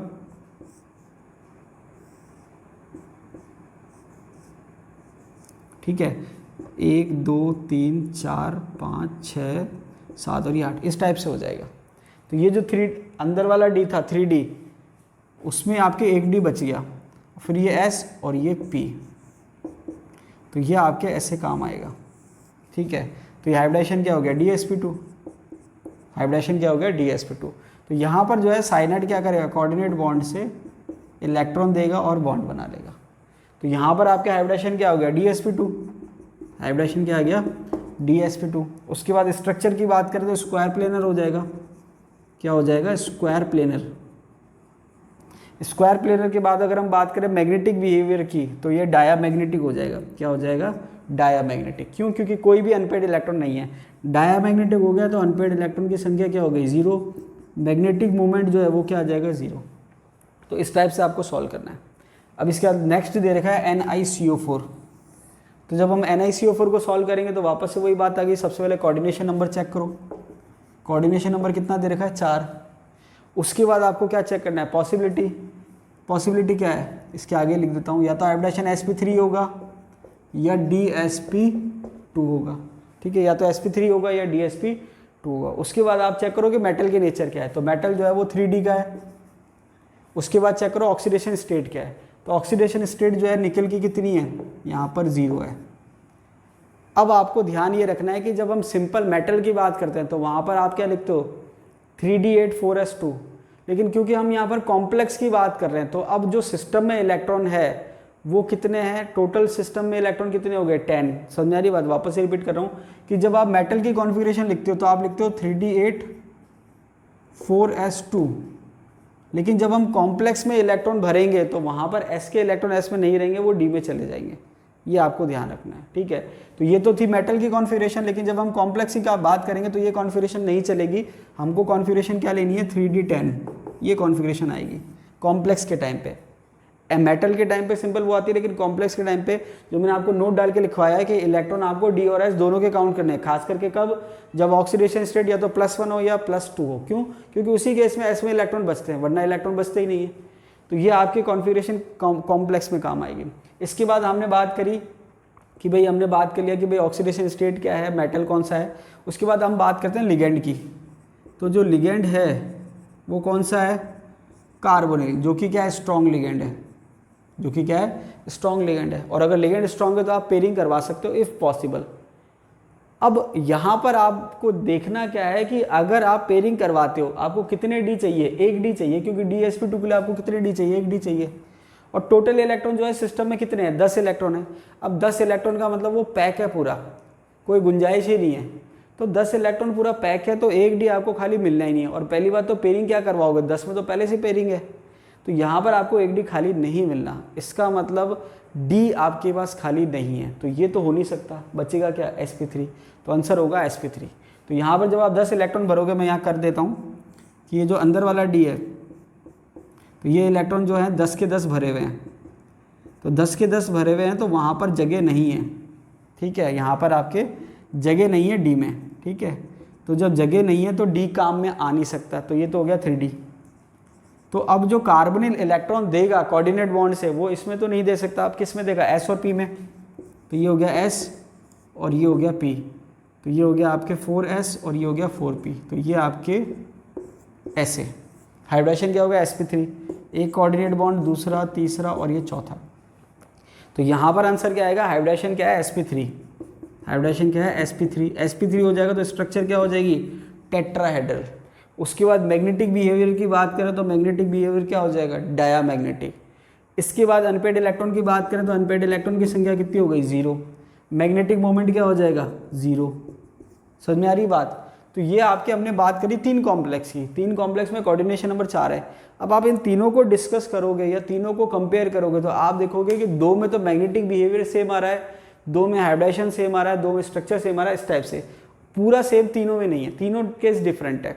जैसे मान लीजिए अगर मैं हाइब्रिडेशन की बात करूँ तो हाइब्रिडेशन इसका sp3 और इसका sp3 है, और स्ट्रक्चर की बात करूँ तो इसका टेट्राहेड्रल है और इसका भी टेट्राहेड्रल है। मतलब हाइब्रिडेशन और स्ट्रक्चर किसके मैच हो रहे हैं, इसके और इसके। समझ में आ गई बात। इस क्योंकि देखिए कई बार क्या होता है कि हमको अगर एग्जाम में क्वेश्चन आता है तो अगर हमारी प्रैक्टिस अच्छी है तो हम फटाफट सॉल्व कर लेंगे, और प्रैक्टिस अच्छी नहीं है तो हमको टाइम बहुत ज़्यादा लग जाएगा। इसलिए प्रैक्टिस आप करना आसानी से, आपको जब आप 10-15 मॉलिक्यूल सॉल्व करेंगे तो आपकी प्रैक्टिस हो जाएगी, फिर आपको याद ही हो जाएंगे। तो ये हमने देखा कि हाइब्रिडेशन और स्ट्रक्चर 2 का सेम है। लेकिन अगर मैं मैग्नेटिक बिहेवियर की बात करूँ तो मैग्नेटिक बिहेवियर इन दोनों की बात करूँ तो स्ट्रक्चर तो सेम है, लेकिन मैग्नेटिक बिहेवियर क्या है, ये पैरामैग्नेटिक है और ये डायामैग्नेटिक है। इसकी और इसकी बात करूं तो इसका हाइब्रिडेशन सेम नहीं है, ना स्ट्रक्चर सेम है, लेकिन मैग्नेटिक बिहेवियर सेम है, ये भी डायामैग्नेटिक और ये भी डायामैग्नेटिक। तो आपको ध्यान रखना है कि जो 3 कॉम्प्लेक्स है निकल के, इसमें 2 में तो आपके हाइब्रिडेशन सेम आ रहा है और 2 में आपके मैग्नेटिक बिहेवियर सेम आ रहा है, ओवरऑल सेम किसी में भी नहीं है। समझ में आ रही बात। तो 2 में हाइब्रिडेशन सेम है, 2 में स्ट्रक्चर सेम है और मैग्नेटिक बिहेवियर भी 2 में सेम है। तो किस में क्या सेम है वो आपको ध्यान रखना है। तो इसी तरीके से ये हमने बात करी जिसमें कोऑर्डिनेशन नंबर 4 है। और हम मॉलिक्यूल देखते हैं कंपैरिजन के लिए, डिस्कस के लिए। तो आपको मेनली ये देखना है कि किसी भी कॉम्प्लेक्स का आपको रिजल्ट डायरेक्टली नहीं निकालना है, पूरा सिस्टमेटिकली सॉल्व करना है, वरना गलती हो जाएगी। अब देखिए और प्रैक्टिस करते हैं और मॉलिक्यूल्स देखते हैं। अब यहाँ पर दे रखा है PtCl4 2-। तो जो सिस्टम है वो हम उसी से सॉल्व करते हैं। सबसे पहले अगर हम बात करें कोऑर्डिनेशन नंबर की तो कोऑर्डिनेशन नंबर 4 है। इसका मतलब या तो sp3 होगा या dsp2 होगा। समझ में आ गई बात। इसके बाद हम बात करते हैं फ्लो चार्ट की। फ्लो चार्ट की अब देखिए यहाँ पर पेयरिंग कराने का मतलब क्या है, पेयरिंग कराने का फ़ायदा क्या है, कब कराऊंगा मैं, जब मुझे 1D मिल जाएगा, वरना पेयरिंग कराने का कोई फ़ायदा नहीं है। अब हम बात करते हैं फ्लो चार्ट की। फ्लो चार्ट में हम बात करते हैं 3D है, 4D है, 5D है। तो आपको ध्यान हो तो पैलेडियम, देखिए निकिल के बाद पैलेडियम, पैलेडियम के बाद प्लेटिनम, तो ये आपके 3D नहीं है, 4D 5D है। ठीक है, 5D कर ले। अब अगर मान लीजिए आपको ये भी कन्फ्यूज़न है कि 4D है या 5D है तो भी कोई दिक्कत नहीं है, 3D तो नहीं है ये, तो 3D नहीं है तो 4D 5D में से एक होगा। तो मान लीजिए 5D है, ठीक है, निकिल पैलेडियम प्लेटिनम, तो 5D है तो 5D के बाद आपको कुछ चेक ही नहीं करना कि ऑक्सीडेशन स्टेट क्या है, लिगेंड की नेचर क्या है। आप तो क्या कराओगे, पेयरिंग कराओगे अगर पॉसिबिलिटी है तो। ठीक है, तो हमको सीधे पेयरिंग की चेक करनी है। अब मुझे चेक नहीं करना कि भाई लिगेंड क्या है, ऑक्सीडेशन स्टेट क्या है, पेयरिंग इफ पॉसिबल। ठीक है, अब आपको करना क्या है, आपको ये चेक करना है कि ऑक्सीडेशन स्टेट कितनी है और उसके बाद इलेक्ट्रॉन की संख्या कितनी है। ऑक्सीडेशन इसलिए चेक नहीं कर रहा कि पेयरिंग करवानी है नहीं करवानी है, लेकिन मुझे ये चेक करना है कि इलेक्ट्रॉन कितने हैं। तो यहाँ पर अगर आप देखेंगे प्लेटिनम की ऑक्सीडेशन स्टेट जो है वो 2+ है। कितनी है, 2+। और 2+ के बाद इसमें जो इलेक्ट्रॉन बच रहे हैं डी में वो कितने बच रहे हैं, क्योंकि ये निकल वाले ग्रुप में आता है। किस में आता है, निकल वाले ग्रुप में। तो निकल वाले ग्रुप में आता है तो डी में कितने बच गए, 8। अब यहाँ पर क्योंकि 8 इलेक्ट्रॉन बच गए लेकिन 5D है तो आपको पेयरिंग करवानी है। ऐसा नहीं है कि लिगेंड वीक है, उससे कोई मतलब नहीं है। तो यहाँ पर 8 इलेक्ट्रॉन के बावजूद आपको पेयरिंग करवानी है। तो मैंने कहा ये अंदर वाला डी है। अब 8 इलेक्ट्रॉन में आप पेयरिंग करवाओगे तो क्या आपको 1D मिल सकता है, बिल्कुल मिल सकता है। 8 इलेक्ट्रॉन में अगर आप पेयरिंग कराओगे आपको 1D मिल जाएगा। तो 1D अगर आपको मिल जाएगा इसका मतलब आप पेयरिंग करवा दो, फायदा हो रहा है पेयरिंग करवाने में। तो आपने क्या करा, पेयरिंग करवा दी। 1 2 3 4 5 6 7 और ये 8। और इसके बाद ये हो गया S और ये हो गया P, और हाइब्रिडेशन क्या हो जाएगा, DsP2। समझ में आ रही बात। अब देखिए ये आपके इस टाइप के जो कॉम्प्लेक्स है ये आपके लिए मेन प्रॉब्लम क्रिएट कर सकते हैं। क्यों, क्योंकि हमारा जो अभी तक का तरीका हमने जो सीखा है वो हमने एक ही चीज़ सीखी है कि स्ट्रॉन्ग लिगेंड है तो पेयरिंग करवा दो और वीक लिगेंड है तो पेयरिंग मत करवाओ। लेकिन ये सब जगह लागू नहीं होगा, काफ़ी जगह लागू हो जाएगा लेकिन कई जगह जो है वो आपकी गलती हो जाएगी। तो आपको इस हिसाब से ही चलना है, सीक्वेंस यही रखना है। तो यहाँ आपने पेयरिंग करवा दिया, हाइब्रिडेशन क्या हो गया DsP2, ठीक है। तो आपका फर्स्ट जो पॉइंट है वो क्लियर हो गया कि हाइब्रिडेशन जो है वो DsP2 है। इसके बाद स्ट्रक्चर की अगर हम बात करें तो स्ट्रक्चर हो जाएगी स्क्वायर प्लेनर। स्ट्रक्चर क्या हो जाएगी स्क्वायर प्लेनर। उसके बाद अनपेड इलेक्ट्रॉन की अगर हम बात करें, अनपेड इलेक्ट्रॉन तो है नहीं, तो मैग्नेटिक बिहेवियर क्या हो जाएगा डायमैग्नेटिक। अनपेड इलेक्ट्रॉन कितने हो गए 0, मैग्नेटिक मूवमेंट जो है वो कितना हो जाएगा 0। तो इस टाइप से आप इसको सॉल्व करेंगे।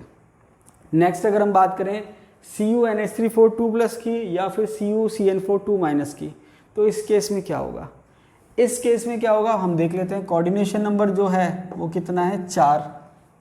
दोनों में से कोई सा भी कॉम्प्लेक्स हो सकता है क्योंकि दोनों में क्या है स्ट्रॉन्ग लिगेंड है, इसलिए हमने ऑब्लिक करके लिख लिया, वरना एक एक अलग अलग लिखते तो सेम ही केस आता, या तो sp3 या DsP2, ठीक है, sp3 या DsP2। अब हमने क्या करा, ये तो हमने बात कर ली। फ्लो चार्ट की बात करें तो भाई मेटल 3D का है, 4D का, 5D का है। तो 3D का है भाई, मेटल किसका है 3D का है। कौन सा है कॉपर है। ऑक्सीडेशन स्टेट कितनी है 2+ है। 2+ का मतलब D में कितने इलेक्ट्रॉन बच गए 9 इलेक्ट्रॉन। अब यहाँ पर आपको देखना है कि भाई 9 इलेक्ट्रॉन बच गए, और हाइब्रिडेशन जब आप करोगे, अगर आप पेयरिंग करवाते हो आपको कितने D चाहिए 1 D चाहिए। तो यहाँ पर हमने देखा था कि जब आपके केस में या तो 7 इलेक्ट्रॉन हो या 9 इलेक्ट्रॉन हो, तो अगर आप सिंपल रखते पेयरिंग करवाते तो आपको 1 D खाली नहीं मिलता। लेकिन 7 के केस में और 9 के केस में हमने क्या देखा कि इलेक्ट्रॉन एक्साइट होकर कहाँ चल जाता है, आगे चला जाता है। तो यहाँ पर पेयरिंग की पॉसिबिलिटी हो जाएगी। कैसे हो जाएगी, अब देखिए पेयरिंग की तो बात की बात है, ये तो अभी हमने 3D की बात करी। 3D के बाद हम क्या चेक करेंगे ऑक्सीडेशन स्टेट, वो हमने चेक कर ली +2 है। उसके बाद लिगेंड चेक करेंगे। तो लिगेंड आपके या तो अमोनिया कह सकते हो या फिर मैं कह सकता हूँ CN-, दोनों ही क्या मान रहे हैं हम इसको स्ट्रॉन्ग लिगेंड मान रहे हैं। स्ट्रॉन्ग लिगेंड में पेयरिंग करवानी है, तो यहाँ पर पेयरिंग करवाने के बाद 1 इलेक्ट्रॉन आगे चला जाएगा। कोई बात नहीं, जाने दो, हमें क्या जा रहा है, ठीक है। तो जब आप पेयरिंग कराओगे तो 1 2 3 4 5 6 7 और 8, तो ये आपके हो गया S और ये हो गया आपके P। तो 1 इलेक्ट्रॉन आगे चला गया, ये हो गया, ठीक है। अब आगे देखिए ऐसा कोई फिक्स नहीं कि आगे कहाँ जा रहा है, वो इसमें P में भी रह सकता है और आगे D में भी जा सकता है। तो ऐसे कोई श्योरिटी नहीं है, तो मैं यहाँ इसको लिख देता हूँ, ठीक है। ये कहीं भी हो सकता है, P में या D में हो सकता है, कोई मतलब नहीं है। हम तो केवल ये कि इलेक्ट्रॉन आगे चला गया। अब यहाँ पर हाइब्रिडेशन आपके फिक्स हो गया, क्या हो गया DsP2। हाइब्रिडेशन क्या हो गया DsP2। स्ट्रक्चर क्या हो जाएगी स्क्वायर प्लेनर। स्ट्रक्चर क्या हो जाएगी स्क्वायर प्लेनर, ठीक है। अनपेड इलेक्ट्रॉन के मैग्नेटिक बिहेवियर की बात करें तो देखिए अगर आपके ऑड इलेक्ट्रॉन स्पीसीज है तो किसी भी हालत में वो डायमैग्नेटिक नहीं हो सकता, पैरामैग्नेटिक ही होगा। अनपेड इलेक्ट्रॉन की संख्या कितनी आ गई 1। मैग्नेटिक मूवमेंट आप निकाल सकते हो √n+1, तो √n+2, तो ये हो जाएगा 1 1+3, तो ये हो जाएगा √3। समझ में आ गई बात। तो ये आपके √3 हो जाएगा। तो ये आपको ध्यान रखना है। अब देखिए हालांकि इस एग्जाम्पल में एक पेज और है, एक पेज और मतलब एक पॉइंट और है, लेकिन वो आपके लेवल का नहीं है, ठीक है। अभी थोड़ी देर बाद अगर मुझे ज़रूरत लगी तो मैं आपको बता दूंगा, वरना आप तो इतना ध्यान रखिए। आगे दे रखा है FeCO5। FeCO5 की अगर हम बात करें तो देखिए FeCO5 के केस में हम बात करें तो सबसे पहले मैंने बात करी कोऑर्डिनेशन नंबर की। तो कोऑर्डिनेशन नंबर कितना दे रखा है 5। कोऑर्डिनेशन नंबर 5 दे रखा है, तो हाइब्रिडेशन क्या होगा, या तो sp3d होगा या DsP3 होगा, ठीक है। तो यहाँ पर DsP3 का मतलब अगर मैं पेयरिंग कराता हूँ मुझे कितने D चाहिए 1 D चाहिए। चलिए आगे चलते हैं। आगे चलें तो हमको देखना है मेटल कौन सा है, 3D का, 4D का, 5D का। तो मेटल क्या है आयरन है, आयरन 3D का है, ये मैंने कहा है 3D का है। ऑक्सीडेशन स्टेट की बात करें तो मैं ऑक्सीडेशन स्टेट लिख देता हूँ, कितनी है 0। अब ऑक्सीडेशन स्टेट 0 है तो जो मेटल की कॉन्फ़िगरेशन है वो अलग बात है, और कॉम्प्लेक्स में उसकी कॉन्फ़िगरेशन क्या होगी वो अलग बात है। तो मैं कॉम्प्लेक्स की बात कर रहा हूँ। तो कॉम्प्लेक्स में जब मैं बात करूँगा आयरन की, तो यहाँ पर कॉन्फ़िगरेशन क्या होगी, S और D के दोनों के इलेक्ट्रॉन काउंट होंगे। तो वैसे तो कॉन्फ़िगरेशन होती है D6S2, लेकिन यहाँ पर कॉम्प्लेक्स में क्या होगी, या मैं लिख देता हूँ चलो 3D6 4S2, ब्रैकेट में लिख दिया एटम, कि अगर एटम फॉर्म में होता तो कॉन्फ़िगरेशन ये होती, लेकिन यहाँ पर कॉन्फ़िगरेशन क्या होगी 3D8, इन कॉम्प्लेक्स, ये लिख देता हूँ, ठीक है। तो यहाँ पर कॉम्प्लेक्स में क्योंकि कार्बोनिल है तो ऑक्सीडेशन स्टेट 0 है, तो वहाँ पर डी और एस दोनों काउंट होंगे, तो टोटल 8 इलेक्ट्रॉन काउंट हो गए। अब हमने क्या करा, ऑक्सीडेशन स्टेट चेक कर ली, 3D नेचर चेक कर ली, उसका लिगेंड चेक करते हैं। लिगेंड जो है CO, ये स्ट्रॉन्ग लिगेंड है। स्ट्रॉन्ग लिगेंड मतलब आपको पेयरिंग करवानी है। पेयरिंग करवाने का मतलब आपको कितने डी चाहिए, 1 डी चाहिए। अगर मैं 8 इलेक्ट्रॉन की पेयरिंग करवाऊँ तो मुझे 1 डी मिल सकता है क्या, बिल्कुल मिल सकता है। तो यहाँ पर मैं क्या करूँगा, पेयरिंग करवा दूंगा। तो 8 इलेक्ट्रॉन की आप पेयरिंग करवा दो, ठीक है। पेयरिंग करवा दी तो ये हो गया D, ये हो गया S और ये हो गया P। तो हाइब्रिडेशन हो जाएगा DsP3, ठीक है। 5 कार्बोनिल है, इलेक्ट्रॉन देंगे इसमें, कोऑर्डिनेट बॉन्ड बना लेंगे। तो आपका हाइब्रिडेशन क्या आ गया, DsP3। DsP3 स्ट्रक्चर क्या होगी, TBP, ट्रायगोनल बाइपिरामिडल। अब देखिए कोऑर्डिनेशन नंबर 5 और 6 में स्ट्रक्चर तो सेम ही आती है, चाहे हाइब्रिडेशन वेरी कर जाए, लेकिन कोऑर्डिनेशन नंबर 4 में जो है स्ट्रक्चर वेरी कर जाती है, तो वो आपको ध्यान रखना है। DsP3 हो गया, स्ट्रक्चर क्या हो गया, ट्रायगोनल बाइपिरामिडल। मैग्नेटिक बिहेवियर की बात करें तो क्या हो जाएगा, डायामैग्नेटिक। क्या हो जाएगा, डायामैग्नेटिक। अनपेड इलेक्ट्रॉन की संख्या कितनी आ गई, n की वैल्यू कितनी आ गई, 0। मैग्नेटिक मोमेंट क्या हो जाएगा, 0। तो आपको क्या करना है कि कोई भी कॉम्प्लेक्स सॉल्व करना है तो उसको बिल्कुल तसल्ली से सॉल्व करना है, ठीक है। वरना आप क्या कर सकते हो, गलती, जैसे मान लीजिए ये वाला है। अब आप क्या करोगे, अगर मान लो आपको ढंग से नहीं पता तो आप क्या देखोगे, Cl है, अच्छा Cl वीक लिगेंड है, sp3 डायरेक्ट आंसर आ गया, 2 सेकंड लगी। लेकिन कई बार क्या होगा, ज़्यादा जल्दी करोगे तो गलती हो सकती है, तो ये आपको यहाँ ध्यान रखना है। अभी हम और मॉलिक्यूल्स देखते हैं, उसमें काफ़ी मॉलिक्यूल ऐसे होंगे जो अगर आप सिस्टमेटिक नहीं करोगे तो गलती कर सकते हो। अब देखिए नेक्स्ट मॉलिक्यूल की अगर हम बात करें तो दे रखा है CrCO6। फटाफट से सॉल्व करते हैं। कोऑर्डिनेशन नंबर की अगर हम बात करें तो कोऑर्डिनेशन नंबर 6 है, मतलब sp3d2 या d2sp3। इसका मतलब ये है कि अगर मैं पेयरिंग कराता हूँ तो मुझे पेयरिंग कराने का फ़ायदा कब है, जब मुझे 2D मिल जाए। अगर 2D मिलेंगे तो मैं पेयरिंग करवाऊंगा, वरना नहीं करवाऊंगा, ठीक है। अब फ्लो चार्ट की बात करें तो क्रोमियम जो है वो 3D सीरीज़ का है। उसके बाद ऑक्सीडेशन स्टेट की बात करें तो ऑक्सीडेशन स्टेट जो है यहाँ पर क्रोमियम की 0 आ रही है, क्या आ रही है, 0। तो 3D का है तो आप आगे चले, ऑक्सीडेशन स्टेट 0 है तो आप आगे चले। लिगेंड आपने चेक किया, लिगेंड आपके क्या है, कार्बोनिल है। तो लिगेंड कार्बोनिल तो स्ट्रॉन्ग लिगेंड है, क्या है, स्ट्रॉन्ग लिगेंड। तो स्ट्रॉन्ग का मतलब ये है कि अगर पेयरिंग हो सकती है तो आपको पेयरिंग करवानी है। अब सबसे पहले बात आपको क्या करनी है कि जो क्रोमियम है, एटॉमिक फॉर्म की मैं बात करूं तो क्रोमियम की कॉन्फ़िगरेशन होती है 3d5 4s1, ये एटॉमिक की कॉन्फ़िगरेशन है, ठीक है। तो अगर मैं कॉम्प्लेक्स की बात कर रहा हूँ, ये एटॉमिक कॉन्फ़िगरेशन है। अगर मैं कॉम्प्लेक्स की बात कर रहा हूँ तो देखिए रीडिस्ट्रीब्यूशन का कंसेप्ट अलग है, लेकिन मेन जो बात ये है कि टोटल इलेक्ट्रॉन कितने हैं, इसमें 6 इलेक्ट्रॉन है। अब 6 इलेक्ट्रॉन में डी में भरूँ वो अलग का तरीका है, और पेयरिंग के बाद भरूँ वो अलग तरीका है। तो मैं डायरेक्ट क्या कर रहा हूँ कि कार्बोनिल स्ट्रॉन्ग लिगेंड है और मुझे 2D चाहिए, और टोटल इलेक्ट्रॉन सिस्टम में कितने हैं, 6। तो 6 की मैं पेयरिंग करूँगा तो मुझे 2D मिल जाएंगे, तो ये मैं डायरेक्ट पेयरिंग कर देता हूँ। तो यहाँ पर मैंने क्या करा, 6 इलेक्ट्रॉन की मैंने पेयरिंग करवा दी। तो ये 6 इलेक्ट्रॉन की पेयरिंग ऐसे हो जाएगी, आपको कितने डी मिल जाएंगे, 2D मिल जाएंगे। तो ये हो गया आपके 2D, फिर ये S और ये P। तो आपके हाइब्रिडेशन क्या हो जाएगा, D2sp3। हाइब्रिडेशन क्या हो जाएगा, D2sp3। 6 कार्बोनिल है, 1 2 3 4 5 और ये 6। तो हाइब्रिडेशन आपके क्या आ जाएगा, D2sp3। स्ट्रक्चर फिक्स हो जाएगी ऑक्टाहेड्रल, चाहे sp3d2 हो चाहे D2sp3। उसके बाद पैरामैग्नेटिक है, डायामैग्नेटिक है, सारे इलेक्ट्रॉन पेयर्ड है, डायामैग्नेटिक। अनपेयर्ड इलेक्ट्रॉन की संख्या 0, मैग्नेटिक मोमेंट √n+2 0 आ जाएगा। तो ये आपके सॉल्व हो गया। अब देखिए जैसे जैसे आप करते जाएंगे स्पीड आपकी बढ़ती जाएगी, लेकिन सिस्टमेटिक आपको करना है, ठीक है, नहीं तो गड़बड़ आप कर दोगे। इसके बाद है FeCl6 3-। फटाफट से सॉल्व करते हैं। कोऑर्डिनेशन नंबर कितना है, 6 का मतलब या तो sp3d2, यही लिख देता हूँ इसके आगे, या D2sp3, ठीक है। अगर मैं पेयरिंग कराता हूँ तो मुझे कितने डी चाहिए, 2D चाहिए, तभी मुझे फ़ायदा, वरना नहीं है। अब इसके बाद मैंने क्या करा, फ्लो चार्ट देखा। फ्लो चार्ट में आयरन जो है वो 3D का है। उसके बाद ऑक्सीडेशन चेक करी मैंने, ऑक्सीडेशन स्टेट कितनी है आयरन की, यहाँ पर आप इसको सॉल्व करोगे ऑक्सीडेशन स्टेट +3 आएगी। तो अगर ऑक्सीडेशन स्टेट +3 है तो आपको आगे चेक करना है। आगे क्या चेक करना है, लिगेंड। लिगेंड क्या है, वीक है। लिगेंड क्या है, वीक है। तो वीक में तो आपको कुछ भी नहीं करना, आपको जैसे है वैसा का वैसा रखना है। अब आयरन +3 है तो आयरन +3 में टोटल इलेक्ट्रॉन कितने हैं भाई? आपके टोटल वैसे तो होता है D6S2 +3 है, तो आपके रह जाएगा D5। क्या रह जाएगा? D5। तो अब क्योंकि यहाँ पर वीक है, पेयरिंग नहीं करनी, तो एज इट इज रखना है आपको D5। तो जब आप D5 एज इट इज रखेंगे, ये आपने D5 एज इट इज रख दिए, तो D5 जब आप सिंपल कॉन्फ़िगरेशन करते हैं बिना पेयरिंग के तो ऐसे करते हैं, तो ये कॉन्फ़िगरेशन आ गई। तो ये तो हो गया आपके अंदर वाला D। अब जो हाइब्रिडेशन में काम आएगा वो आपके आएगा sp के 3 और D के 2, तो ये हो जाएगा sp3d2।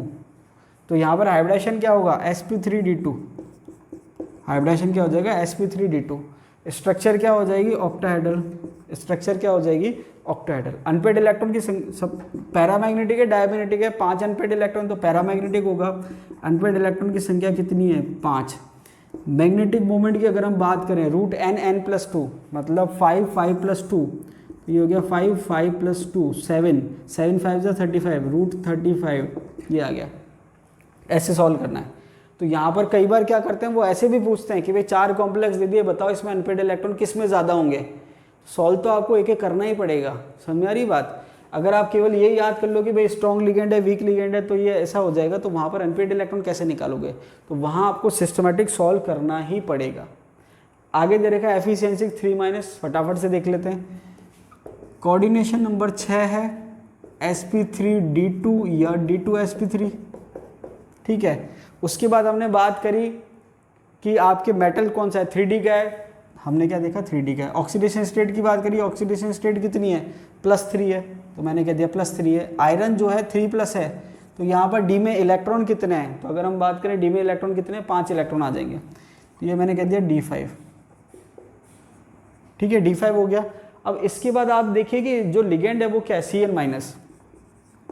Cn- जो है स्ट्रॉन्ग लिगेंड है, तो स्ट्रॉन्ग लिगेंड है तो आप पेयरिंग करवाओगे। पेयरिंग करवाने का मतलब क्या है कि आपको कितने D चाहिए पेयरिंग के बाद? 2 D चाहिए। और इलेक्ट्रॉन कितने हैं? 5। 5 इलेक्ट्रॉन को पेयर कराने के बाद 2 D मिल सकते हैं क्या? बिल्कुल मिल सकते हैं। तो यहाँ पर आप पेयरिंग करवा दोगे, तो 5 इलेक्ट्रॉन की जब आप पेयरिंग करवाओगे तो इस टाइप से मिलेगा आपको। ये हो गया D2sp3, ठीक है। तो जब आपने 5 इलेक्ट्रॉन की पेयरिंग करवाई, अब आप देखिए हाइब्रिडेशन जो आपके पास आ रहा है वो आ रहा है D2sp3। क्या आ रहा है? D2sp3। इसके बाद स्ट्रक्चर की बात करें तो ये हो जाएगा ऑक्टाहेड्रल। इसके बाद अगर हम बात करें पैरामैग्नेटिक है, डायमैग्नेटिक है, तो क्योंकि एक अनपेड इलेक्ट्रॉन है तो ये पैरामैग्नेटिक हो जाएगा। अनपेड इलेक्ट्रॉन की संख्या कितनी हो गई? 1। मैग्नेटिक मोमेंट की अगर हम बात करें तो मैग्नेटिक मोमेंट क्या हो जाएगा? √n+2, तो 1 1+2, तो ये हो जाएगा √n+2, तो ये हो जाएगा 1+2, तो ये हो जाएगा √3। क्या हो जाएगा? √3। तो कहने का मतलब चाहे कोई सा भी मॉलिक्यूल हो, आप उसको सिस्टमेटिक सॉल्व करेंगे तो आपका आंसर सही आएगा, गलती होने के चांस नहीं रहेंगे। देखिए कुछ कॉम्प्लेक्स ऐसे हैं जो कि एक्सेप्शनल केस होते हैं, इंपॉर्टेंट होते हैं, तो एग्जाम में अच्छे एग्जाम में रिपीट होते हैं। तो होता क्या है कि हमने चीज़ें तो सीख ली, लेकिन अगर वो एक्सेप्शनल केस नहीं पढ़े तो वो हम मिस कर जाएंगे या वो हम गलती करेंगे, ठीक है। तो वो आपको ध्यान रखना है। अब देखिए नेक्स्ट कॉम्प्लेक्स की अगर हम बात करें तो CONH3 6 2+ दे रखा है, तो फटाफट से देख लेते हैं। कोऑर्डिनेशन नंबर जो है इसका कितना है? 6। sp3d2 या d2sp3, ठीक है। अब फ्लो चार्ट की बात करें तो जो कोबाल्ट है वो आपके 3D में आता है। देखिए नॉर्मली RPSC आपको 4D 5D नहीं देगी, लेकिन फिर भी आपको आना चाहिए, ठीक है, गलती ना हो इसलिए। 3D हो गया। उसके बाद अगर हम बात करें ऑक्सीडेशन स्टेट की, तो कोबाल्ट जो है +2 में है। +3 होगा तो केस अलग हो जाएगा, +2 होगा तो केस अलग हो जाएगा, इलेक्ट्रॉन की संख्या वेरी हो जाएगी। +2 जो है, अब यहाँ पर +2 की अगर हम बात करें तो ये हो जाएगा 3D7। क्या हो जाएगा? 3D7। तो हमने देखा 3D है, उसके बाद ऑक्सीडेशन स्टेट +2 है। उसके बाद हम बात करेंगे लिगेंड की, तो लिगेंड जो है NH3, ये आपके स्ट्रॉन्ग लिगेंड हो जाएगा। क्या हो जाएगा? स्ट्रॉन्ग लिगेंड हो जाएगा, ठीक है। स्ट्रॉन्ग लिगेंड हो गया तो आपको क्या करना है? पेयरिंग करवानी है। अब हमने ये देखा कि भाई पेयरिंग करवाने का फ़ायदा हो रहा है नहीं हो रहा है, तो आपको पेयरिंग करवाने के बाद कितने चाहिए? 2 D चाहिए। अब हमने देखा था रीडिस्ट्रीब्यूशन ऑफ इलेक्ट्रॉन में कि भाई 6 की इलेक्ट्रॉन की पेयरिंग करवाएंगे तो क्लियरली 2 D मिल जाते हैं, लेकिन 7 इलेक्ट्रॉन के केस में क्या होता है कि 2 D आपको नहीं मिलते। तो 2 D कब मिलते हैं? जब एक इलेक्ट्रॉन आप एक्साइट करा देते हो। तो यहाँ पर आपको एक्साइट कराना है इलेक्ट्रॉन को, तो आपको 2 D मिल जाएंगे। तो हमने क्या करा? इलेक्ट्रॉन को एक्साइट करा दिया आगे, तो यहाँ पर आपको 2 D मिल जाएंगे। तो जब आप इलेक्ट्रॉन भरेंगे तो ये आपके 6 इलेक्ट्रॉन तो आपने यहाँ भर लिए, ठीक है, और आपने इलेक्ट्रॉन को आगे एक्साइट कर दिया।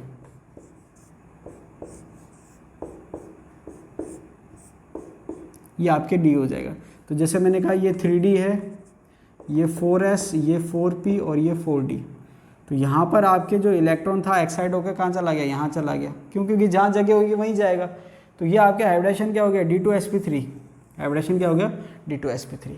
अगर मैं कोबाल्ट 3+ लेता तो ये इलेक्ट्रॉन यहाँ नहीं रहता, तो यहाँ पर 3 होते D6 हो जाता, बात एक ही होती। एक का मतलब ये है कि हाइब्रिडेशन तो सेम ही आता, बस ये है कि अगर +3 है तो इलेक्ट्रॉन नहीं है, +2 है तो इलेक्ट्रॉन है। समझ में आ गई बात। अब यहाँ पर हाइब्रिडेशन क्या आ गया, D2sp3, ठीक है। इसके बाद स्ट्रक्चर क्या हो जाएगी, ऑक्टाहेड्रल। अनपेड इलेक्ट्रॉन की संख्या कितनी आ रही है, 0, तो डायमैग्नेटिक हो जाएगा। अनपेड इलेक्ट्रॉन की संख्या 0 हो गई, मैग्नेटिक मूवमेंट क्या हो जाएगा, 0, ठीक है। इसके बाद NiF6 2-।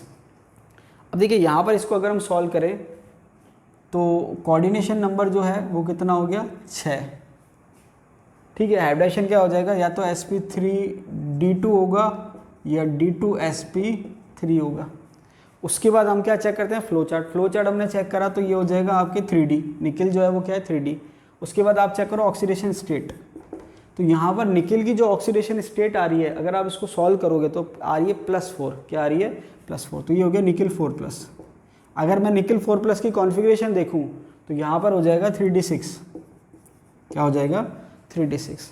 अब फ्लो चार्ट में हमने क्या देखा था कि अगर 3D है तो आप आगे चेक करो, और अगर आपके ऑक्सीडेशन स्टेट +4 आ रही है तो आप पेयरिंग करवा सकते हो अगर फ़ायदा हो रहा है तो यहाँ पर मेरी जो ऑक्सीडेशन स्टेट है +4 आ गई, तो अब मुझे लिगेंड चेक करने की ज़रूरत नहीं है। Pairing if possible.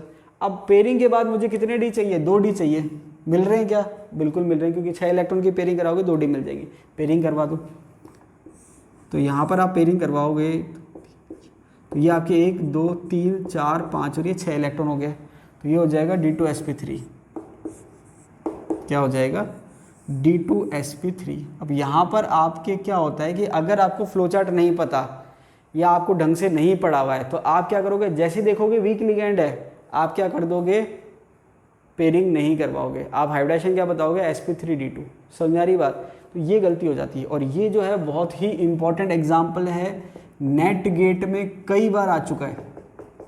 तो जो फ्लो चार्ट में +4 वाला पॉइंट था वो इसी कॉम्प्लेक्स के लिए था। अब देखिए पहले तो पढ़ाने की ज़रूरत नहीं पड़ती थी ये कॉम्प्लेक्स, क्योंकि आरपीएससी चलो नॉर्मल पूछेगी, लेकिन अब आरपीएससी का कोई भरोसा नहीं है, वो पूछ सकती है, इसलिए मैंने आपको करवा दिया, ठीक है। तो यहाँ पर आपके हाइब्रिडेशन क्या आ जाएगा, D2sp3। स्ट्रक्चर क्या हो जाएगी, ऑक्टाहेड्रल।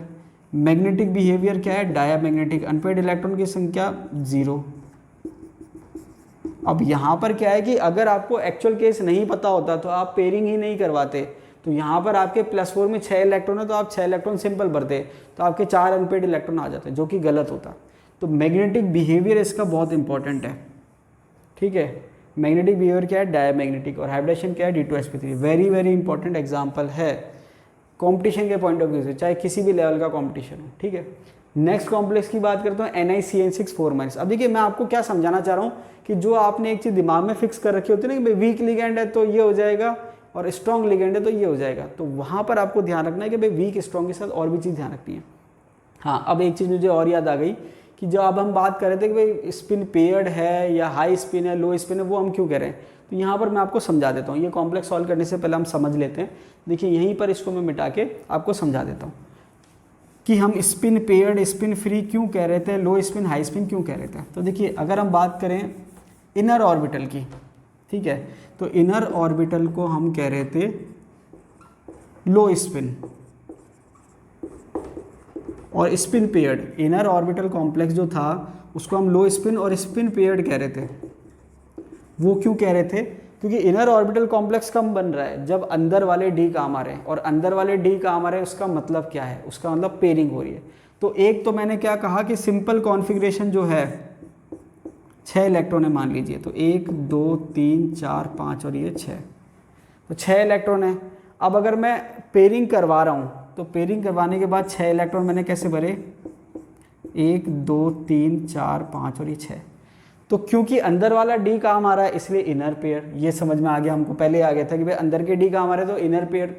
इनर कॉम्प्लेक्स, और बाहर वाले डी कहाँ हमारे, तो outer orbital complex, inner orbital complex और आउटर ऑर्बिटल कॉम्प्लेक्स। अब यहाँ पर ये है कि अगर ये ऐसा का ऐसा रहता तो अनपेड इलेक्ट्रॉन कितने होते, 4, और पेयरिंग के बाद अनपेड इलेक्ट्रॉन कितने हो गए, 0। तो यहाँ पर आप देखेंगे कि इसमें रिजल्टेंट स्पिन क्वांटम नंबर एक चीज़ होती है। रिजल्टेंट स्पिन क्वांटम नंबर क्या होता है, एक इलेक्ट्रॉन जो होता है, जैसे आपने एटॉमिक स्ट्रक्चर पढ़ा है वहाँ पर आप स्पिन क्वांटम नंबर कहते हो एक इलेक्ट्रॉन का, तो या तो प्लस हाफ होता है या माइनस हाफ होता है। तो यहाँ पर 4 अनपेड इलेक्ट्रॉन है, तो इसका जो रिजल्टेंट स्पिन क्वांटम नंबर आएगा तो हम क्या करेंगे, सारे जो जितने भी इलेक्ट्रॉन हैं उन सबके क्वांटम नंबर ऐड करेंगे। तो ये plus half plus half plus half plus half plus half, और ये वाला जो है इसका माइनस हाफ हो जाएगा। तो ये कैंसिल आउट हो गए, और ये 4 के प्लस हाफ जो आप जोड़ोगे तो ये हो जाएगा 2। यहाँ पर रिजल्टेंट स्पिन क्वांटम नंबर कितना आ गया, 0। क्यों, क्योंकि प्लस हाफ के साथ माइनस हाफ है, प्लस हाफ के साथ माइनस हाफ है, प्लस हाफ के साथ माइनस हाफ है, कैंसिल आउट हो जाएगा। तो यहाँ पर ओवरऑल जो स्पिन क्वांटम नंबर आ रहा है इसका 2 आ रहा है, और इसका क्या आ रहा है, 0। तो यहाँ पर ये लो स्पिन हम इसलिए कह रहे हैं, क्यों, क्योंकि जो इसका रिजल्टेंट स्पिन क्वांटम नंबर है उसकी वैल्यू कम हो गई। और स्पिन पेयर्ड क्यों कह रहे हैं, क्योंकि इसमें इलेक्ट्रॉन पेयर्ड हो गए, इसमें पेयर्ड नहीं थे। ऐसे आउटर ऑर्बिटल कॉम्प्लेक्स है, तो आउटर ऑर्बिटल कॉम्प्लेक्स में बाहर वाला डी काम आता है, अनपेड इलेक्ट्रॉन की संख्या ज़्यादा होती है इसलिए हम उसको हाई स्पिन कहते हैं, इलेक्ट्रॉन पेयर्ड नहीं कहते इसलिए हम उसको स्पिन फ्री कहते हैं। तो ये जो टर्म थे ये मैंने आपको समझा दिया।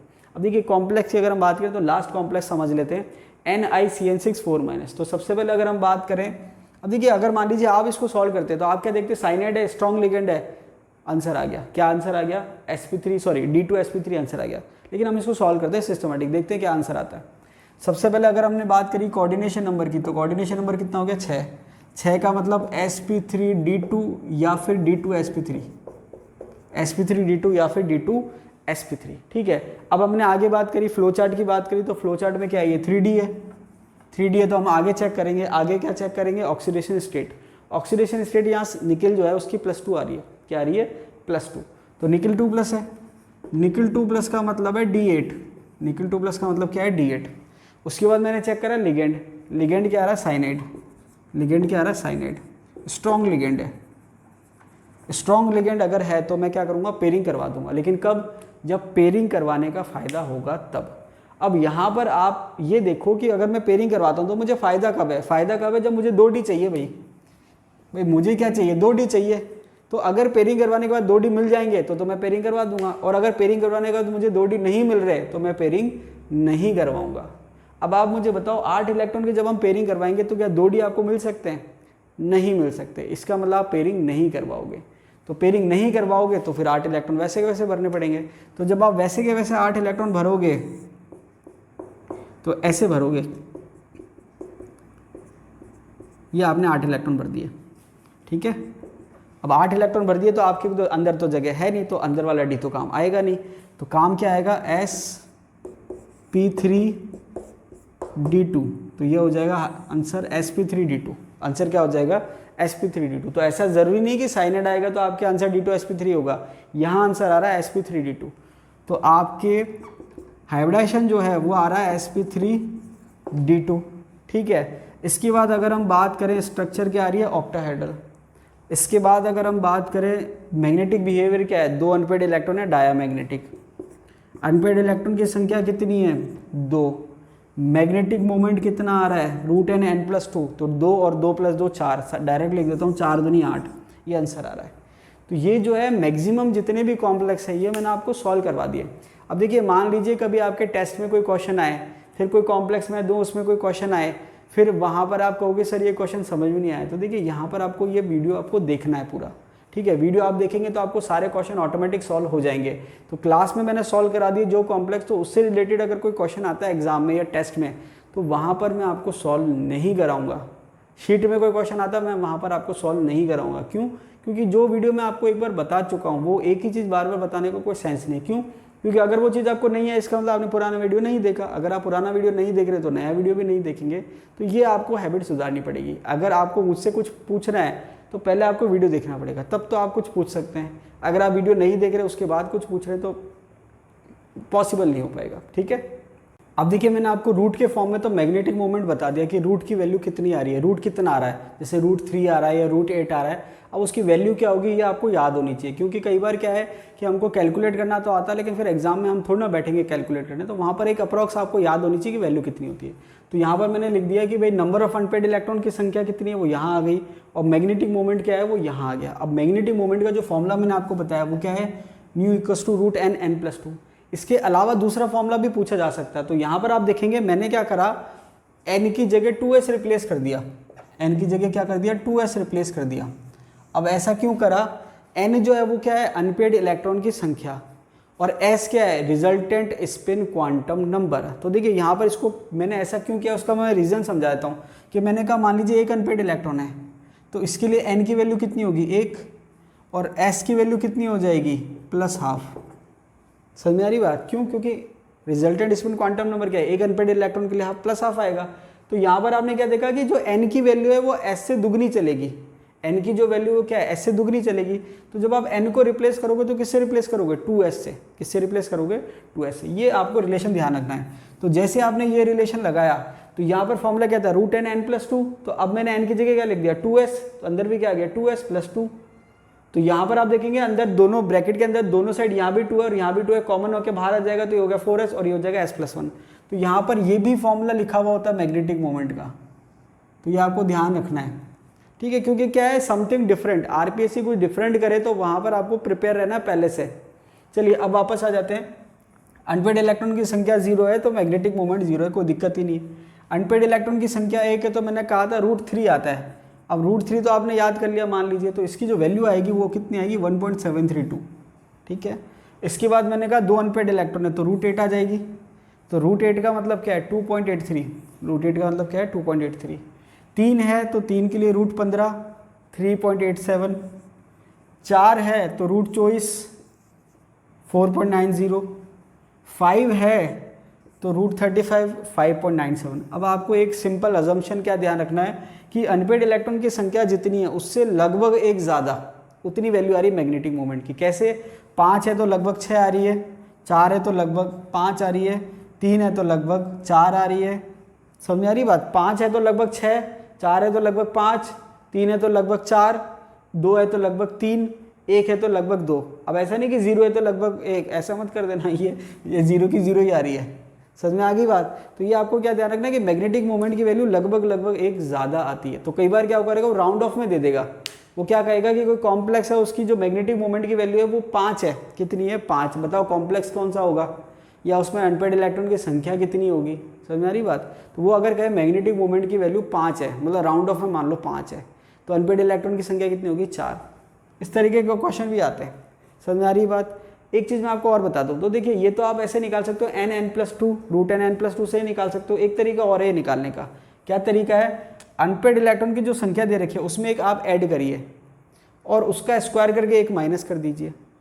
बता देता हूँ वापस, √n² - 1, ये फॉर्मूला भी आप लगा सकते हो। कैसे, जैसे मान लीजिए यहाँ से लगाते हैं, 5 है, सॉरी ये n का स्क्वायर नहीं है, n+1 का स्क्वायर है -1। अब आपने क्या करा, 5 है, 5 में एक जोड़ा 6, 6 का स्क्वायर कितना हो गया 36, 36 में से एक गए 35, ये आ गया, ठीक है। 4 है, 4 में एक जोड़ा 5, 5 का स्क्वायर 25, 25 में से एक गए 24, 3, 3 में एक जोड़ा 4, 4 चौक 16 में से एक गए 15। तो आप ऐसे भी याद रख सकते हो। तो फॉर्मूला आपको वैसे भी याद है, दूसरा भी मैंने आपको बता दिया, बाई चांस भूल जाओ तो आपको एक तो याद रहेगा। अब आप बोलो सर मैं तो दोनों याद नहीं करूँगा, तीसरा बता दो, तो जब आपने 2 याद नहीं करे तो आप तीसरा कैसे याद करोगे, ठीक है। तो ये मैग्नेटिक मोमेंट की बात होगी, फॉर्मूले की बात होगी सारी। अब हम बात करते हैं लिमिटेशंस ऑफ वीबीटी की। तो ये जो हमारा वीबीटी है वो कंप्लीट हो जाएगा। तो लिमिटेशंस की अगर हम बात करें, मतलब वीबीटी क्या क्या नहीं समझा भाई, तो पहला है कलर, कॉम्प्लेक्स जो है कलर शो कर रहे हैं, क्यों शो कर रहे हैं, कैसे शो कर रहे हैं, नहीं समझा पाई, तो एक लिमिटेशन हो गई। दूसरा है जो कॉम्प्लेक्स का स्पेक्ट्रा आ रहा है, कैसा आ रहा है, क्यों आ रहा है, वो नहीं समझा पाई। तीसरा, अब देखिए यहाँ पर एक मज़ेदार बात ये है कि भाई हमने क्या करा, कॉम्प्लेक्स सॉल्व कर लिए सारे के सारे। अब सॉल्व तो कर लिए, मतलब हमने आंसर तो निकाल लिया। जैसे होता है ना कई बार कि भाई मैथ्स का फॉर्मूला है, तो हमने क्या करा, पड़ोसी में से टीप लिया। अब पड़ोसी में से जब टीप लिया तो आंसर, अब कई बार क्या होता है कि हम फॉर्मूला पूरा तो टीप नहीं पाते, आंसर देख लेते, भाई आंसर बता दे क्या है। फिर जैसे जैसे हमको आंसर लाना होता है, तो हमको आंसर तो पता है लेकिन वो आंसर आया कैसे वो पता नहीं है। तो सेम हाल किसका है, वीबीटी का है। सेम हाल किसका है, वीबीटी का। मतलब वीबीटी ने आंसर तो निकाल दिया कि भाई ये होगा sp3d2, ये होगा d2sp3, ये होगा आपके sp3, ये होगा आपके dsp2। तो आंसर तो निकाल दिए कि भाई ये आपके हाइब्रिडेशन होगा, ये स्ट्रक्चर होगी। लेकिन ऐसा हो क्यों रहा है, रीज़न क्या है, कारण क्या है, समझे कैसे। भाई अभी आपने आंसर तो याद कर लिया कि ये कॉम्प्लेक्स sp3d2 होगा और ये d2sp3 होगा, लेकिन ऐसा हो क्यों रहा है, ये इसका रीज़न क्या है, वो वीबीटी नहीं समझा पाई। वो आरपीसी का नाम दिमाग हमेशा जबान पे रहता है, वीबीटी नहीं समझा पाई। तो वीबीटी क्या नहीं समझा पाई कि कब इनर ऑर्बिटल कॉम्प्लेक्स बनेगा और कब आउटर ऑर्बिटल कॉम्प्लेक्स बनेगा, ये जो है वीबीटी नहीं समझा पाई। तो ये भी एक इसकी लिमिटेशन है, ठीक है। अब देखिए यहाँ पर आप एक चीज़ ध्यान रखना कि आंसर तो हमने निकालना सीख लिया, लेकिन ऐसा होता क्यों है ये हम नेक्स्ट वीडियो में जब हम सीएफटी पढ़ेंगे वहाँ पर आपके समझ में आएगा। नेक्स्ट लिमिटेशन है डिस्टॉर्टेड स्ट्रक्चर। तो देखिए कई मॉलिक्यूल की स्ट्रक्चर रेगुलर होती है और कई मॉलिक्यूल की स्ट्रक्चर होती है डिस्टॉर्टेड।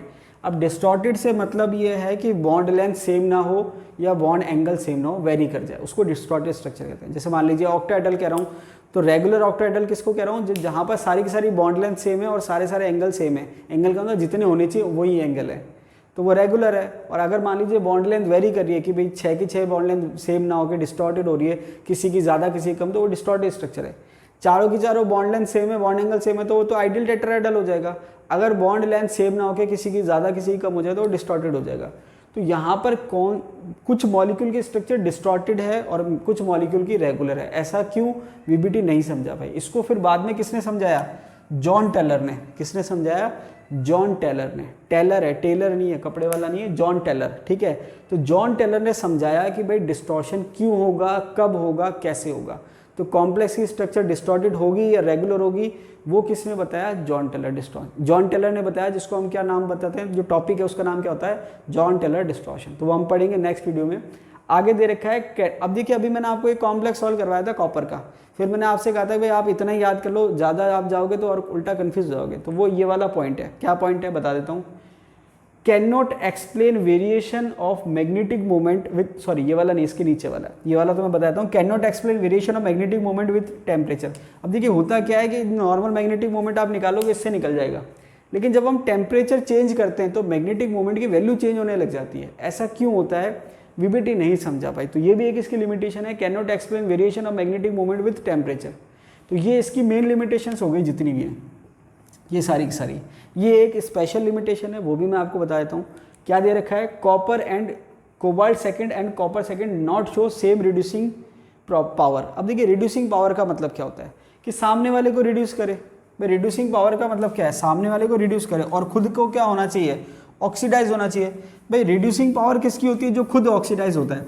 तो यहाँ पर आप देखेंगे कि कॉपर सेकंड का केस हो चाहे कोबाल्ट सेकंड का केस हो, दोनों ही स्पेशल केस है। कैसे स्पेशल है, एक में D7 आ रहा है और एक में D9 आ रहा है, और हमने दोनों ही केस में देखा कि अगर D7 और D9 है और हमें अगर पेयरिंग करानी है तो हम इलेक्ट्रॉन को कहाँ भेज रहे हैं, बाहर भेज रहे हैं। बाहर का मतलब आउटर ऑर्बिटल में भेज रहे हैं, और आउटर ऑर्बिटल में जब ये जाएगा तो उससे होगा क्या। तो देखिए मैं आपको समझा देता हूँ कि जब ये आउटर ऑर्बिटल में जाएगा तो उससे क्या होगा, ठीक है। तो वो आपको समझ में आ जाएगी कि ये पॉइंट क्या है। देखिए बहुत ज़्यादा इंपॉर्टेंट पॉइंट नहीं है, लेकिन क्योंकि दे रखा है तो हम पढ़ लेते हैं, बाई चांस क्वेश्चन आ जाए तो आपका गलत नहीं होना चाहिए। अब हमने क्या देखा कि कोबाल्ट सेकंड जो है वो D7 है और कॉपर सेकंड जो है वो D9 है, ठीक है। D7 का केस हम पढ़ रहे हैं D2sp3 में, और D9 का हमने किस में पढ़ा, Dsp2 में। तो दोनों में क्या डिफरेंस है, दोनों में क्या सिमिलरिटी है। तो जब मैंने कहा कोबाल्ट 2+ है और हाइब्रिडाइजेशन है D2sp3, तो इलेक्ट्रॉन बाहर चला गया। अब बाहर जाने से हो क्या रहा है, एक इलेक्ट्रॉन तो है नाभिक के पास और एक इलेक्ट्रॉन है नाभिक से दूर। अट्रैक्शन फोर्स किस पे ज़्यादा लगेगा, पास वाले पे कि दूर वाले पे, किस पे ज़्यादा लगेगा, पास वाले पे। दूर वाले पे कम लगेगा। तो दूर वाले इलेक्ट्रॉन को निकालना आसान है, दूर वाले इलेक्ट्रॉन को निकालना क्या है, आसान है। आसानी से इलेक्ट्रॉन निकल जाएगा, और आसानी से अगर इलेक्ट्रॉन निकल जाएगा तो भाई ऑक्सीडाइज हो गया, और ऑक्सीडाइज हो गया तो सामने वाले को क्या कर दिया, रिड्यूस कर दिया। तो कहने का मतलब क्या हुआ कि जो कोबाल्ट 2+ है वो रिड्यूसिंग एजेंट की तरह बिहेव कर रहा है। किसकी तरह बिहेव कर रहा है, रिड्यूसिंग एजेंट की तरह। चलिए इसमें कोई दिक्कत नहीं है, अच्छी बात है। लेकिन प्रॉब्लम क्या आ रही है कि भाई जो कंसेप्ट आप इस पे लगा रहे हो सेम कंसेप्ट कॉपर 2+ पे लग रहा है। कॉपर 2+ में जब आप कह रहे हो कि भाई DsP2 है तो इलेक्ट्रॉन आगे चला गया तो इसकी भी रिड्यूसिंग पावर होनी चाहिए ना, लेकिन ऐसा होता नहीं है। कॉपर जो है बहुत अच्छा रिड्यूसिंग एजेंट नहीं है कॉपर 2+। तो अब क्या करें, रिड्यूसिंग एजेंट नहीं है, इसका मतलब इलेक्ट्रॉन बाहर नहीं होना चाहिए भाई। अगर इसको अगर हम फॉलो करेंगे भाई रिड्यूसिंग एजेंट अच्छा नहीं है कॉपर, इसका मतलब भाई कोबाल्ट तो अच्छा रिड्यूसिंग एजेंट है, मतलब इसका इलेक्ट्रॉन बाहर की साइड था। कॉपर अच्छा रिड्यूसिंग एजेंट नहीं है, इसका मतलब इसका इलेक्ट्रॉन बाहर ना होकर कहाँ होना चाहिए, अंदर होना चाहिए। अब अगर आप इलेक्ट्रॉन अंदर ले लोगे, मतलब D9 के इलेक्ट्रॉन अंदर ही रख दोगे, तो अंदर के D9 का मतलब क्या हो गया, अंदर के D9 का मतलब हो गया 1 2 3 4 5 6 7 8 9। अगर आपने इलेक्ट्रॉन बाहर रखा तो रिड्यूसिंग एजेंट होना चाहिए, जो कि रिड्यूसिंग एजेंट ये है नहीं। अगर आपने इलेक्ट्रॉन अंदर ले लिया गलती से और आपने कह दिया कि भाई हाइब्रिडेशन sp3 है, तो ये भी गलत हो जाएगा। क्यों? क्योंकि जो कॉम्प्लेक्स है कॉपर 2+ के स्ट्रॉन्ग लिगेंड के साथ वो स्क्वायर प्लेनर आ रहे हैं, ये तो फिक्स है बात। क्या आ रहे हैं? Square planar. तो अब समस्या ये आ गई कॉपर के कॉम्प्लेक्स के साथ कि भाई अगर इलेक्ट्रॉन बाहर ले जाए और अंदर पेयरिंग करा दें तो स्ट्रक्चर सेटिस्फाइड हो रही है कि भाई स्क्वायर प्लेनर है, लेकिन रिड्यूसिंग प्रॉपर्टी समझा नहीं पा रहे। और अगर इलेक्ट्रॉन को अंदर ले लूँ, रिड्यूसिंग प्रॉपर्टी समझा दूँ, तो मैं स्ट्रक्चर को नहीं समझा पा रहा। तो अब क्योंकि हाइपोथेटिकल कंसेप्ट है हाइब्रिडाइजेशन, मतलब हाइपोथेटिकल का मतलब हमारी इच्छा चल रही है, भाई हमारी जैसी इच्छा होगी हम वैसे करेंगे। तो यहाँ पर फिर वही फंडा लागू हुआ। क्या फंडा लागू हुआ कि भाई मुझे तो समझाना है कॉम्प्लेक्स को कि भाई रिड्यूसिंग प्रॉपर्टी भी समझ में आ जाए और ये भी समझ में आ जाए, तो कैसे समझाएं? समझ आ रही बात? तो वहाँ पर आंसर आता है sp2d, ये आंसर आता है कि sp3 करूँगा तो टेट्राहेड्रल हो जाएगा, तो वो गलत हो जाएगा। और अगर मैं dsp2 कहूँगा तो फिर वो रिड्यूसिंग प्रॉपर्टी है। तो अगर बहुत ज़्यादा बड़ा एग्ज़ाम हो, हाई फाई एग्ज़ाम हो, नेट गेट का हो, वहाँ पर ये चीज़ पूछी जा सकती है, लेकिन आरपीएससी में ये एक्सपेक्ट नहीं है। ठीक है, तो कहने का मतलब क्या है कि अगर आपसे कोई पूछा हाइब्रिडेशन क्या है तो आपको DsP2 ही करके आना है, ये नहीं करके आना। ये तो एक्सेप्शनल केस है कि भाई अगर ये भी ऑप्शन में हो तो बात अलग है, ये ऑप्शन में आएगा नहीं, आरपीएससी लेवल का नहीं है। तो ये तो मैंने आपको समझाने के लिए बता दिया कि ये जो पॉइंट है उसको कैसे समझाएं। तो ये जो है आपकी वीबीटी की लिमिटेशंस हो गई।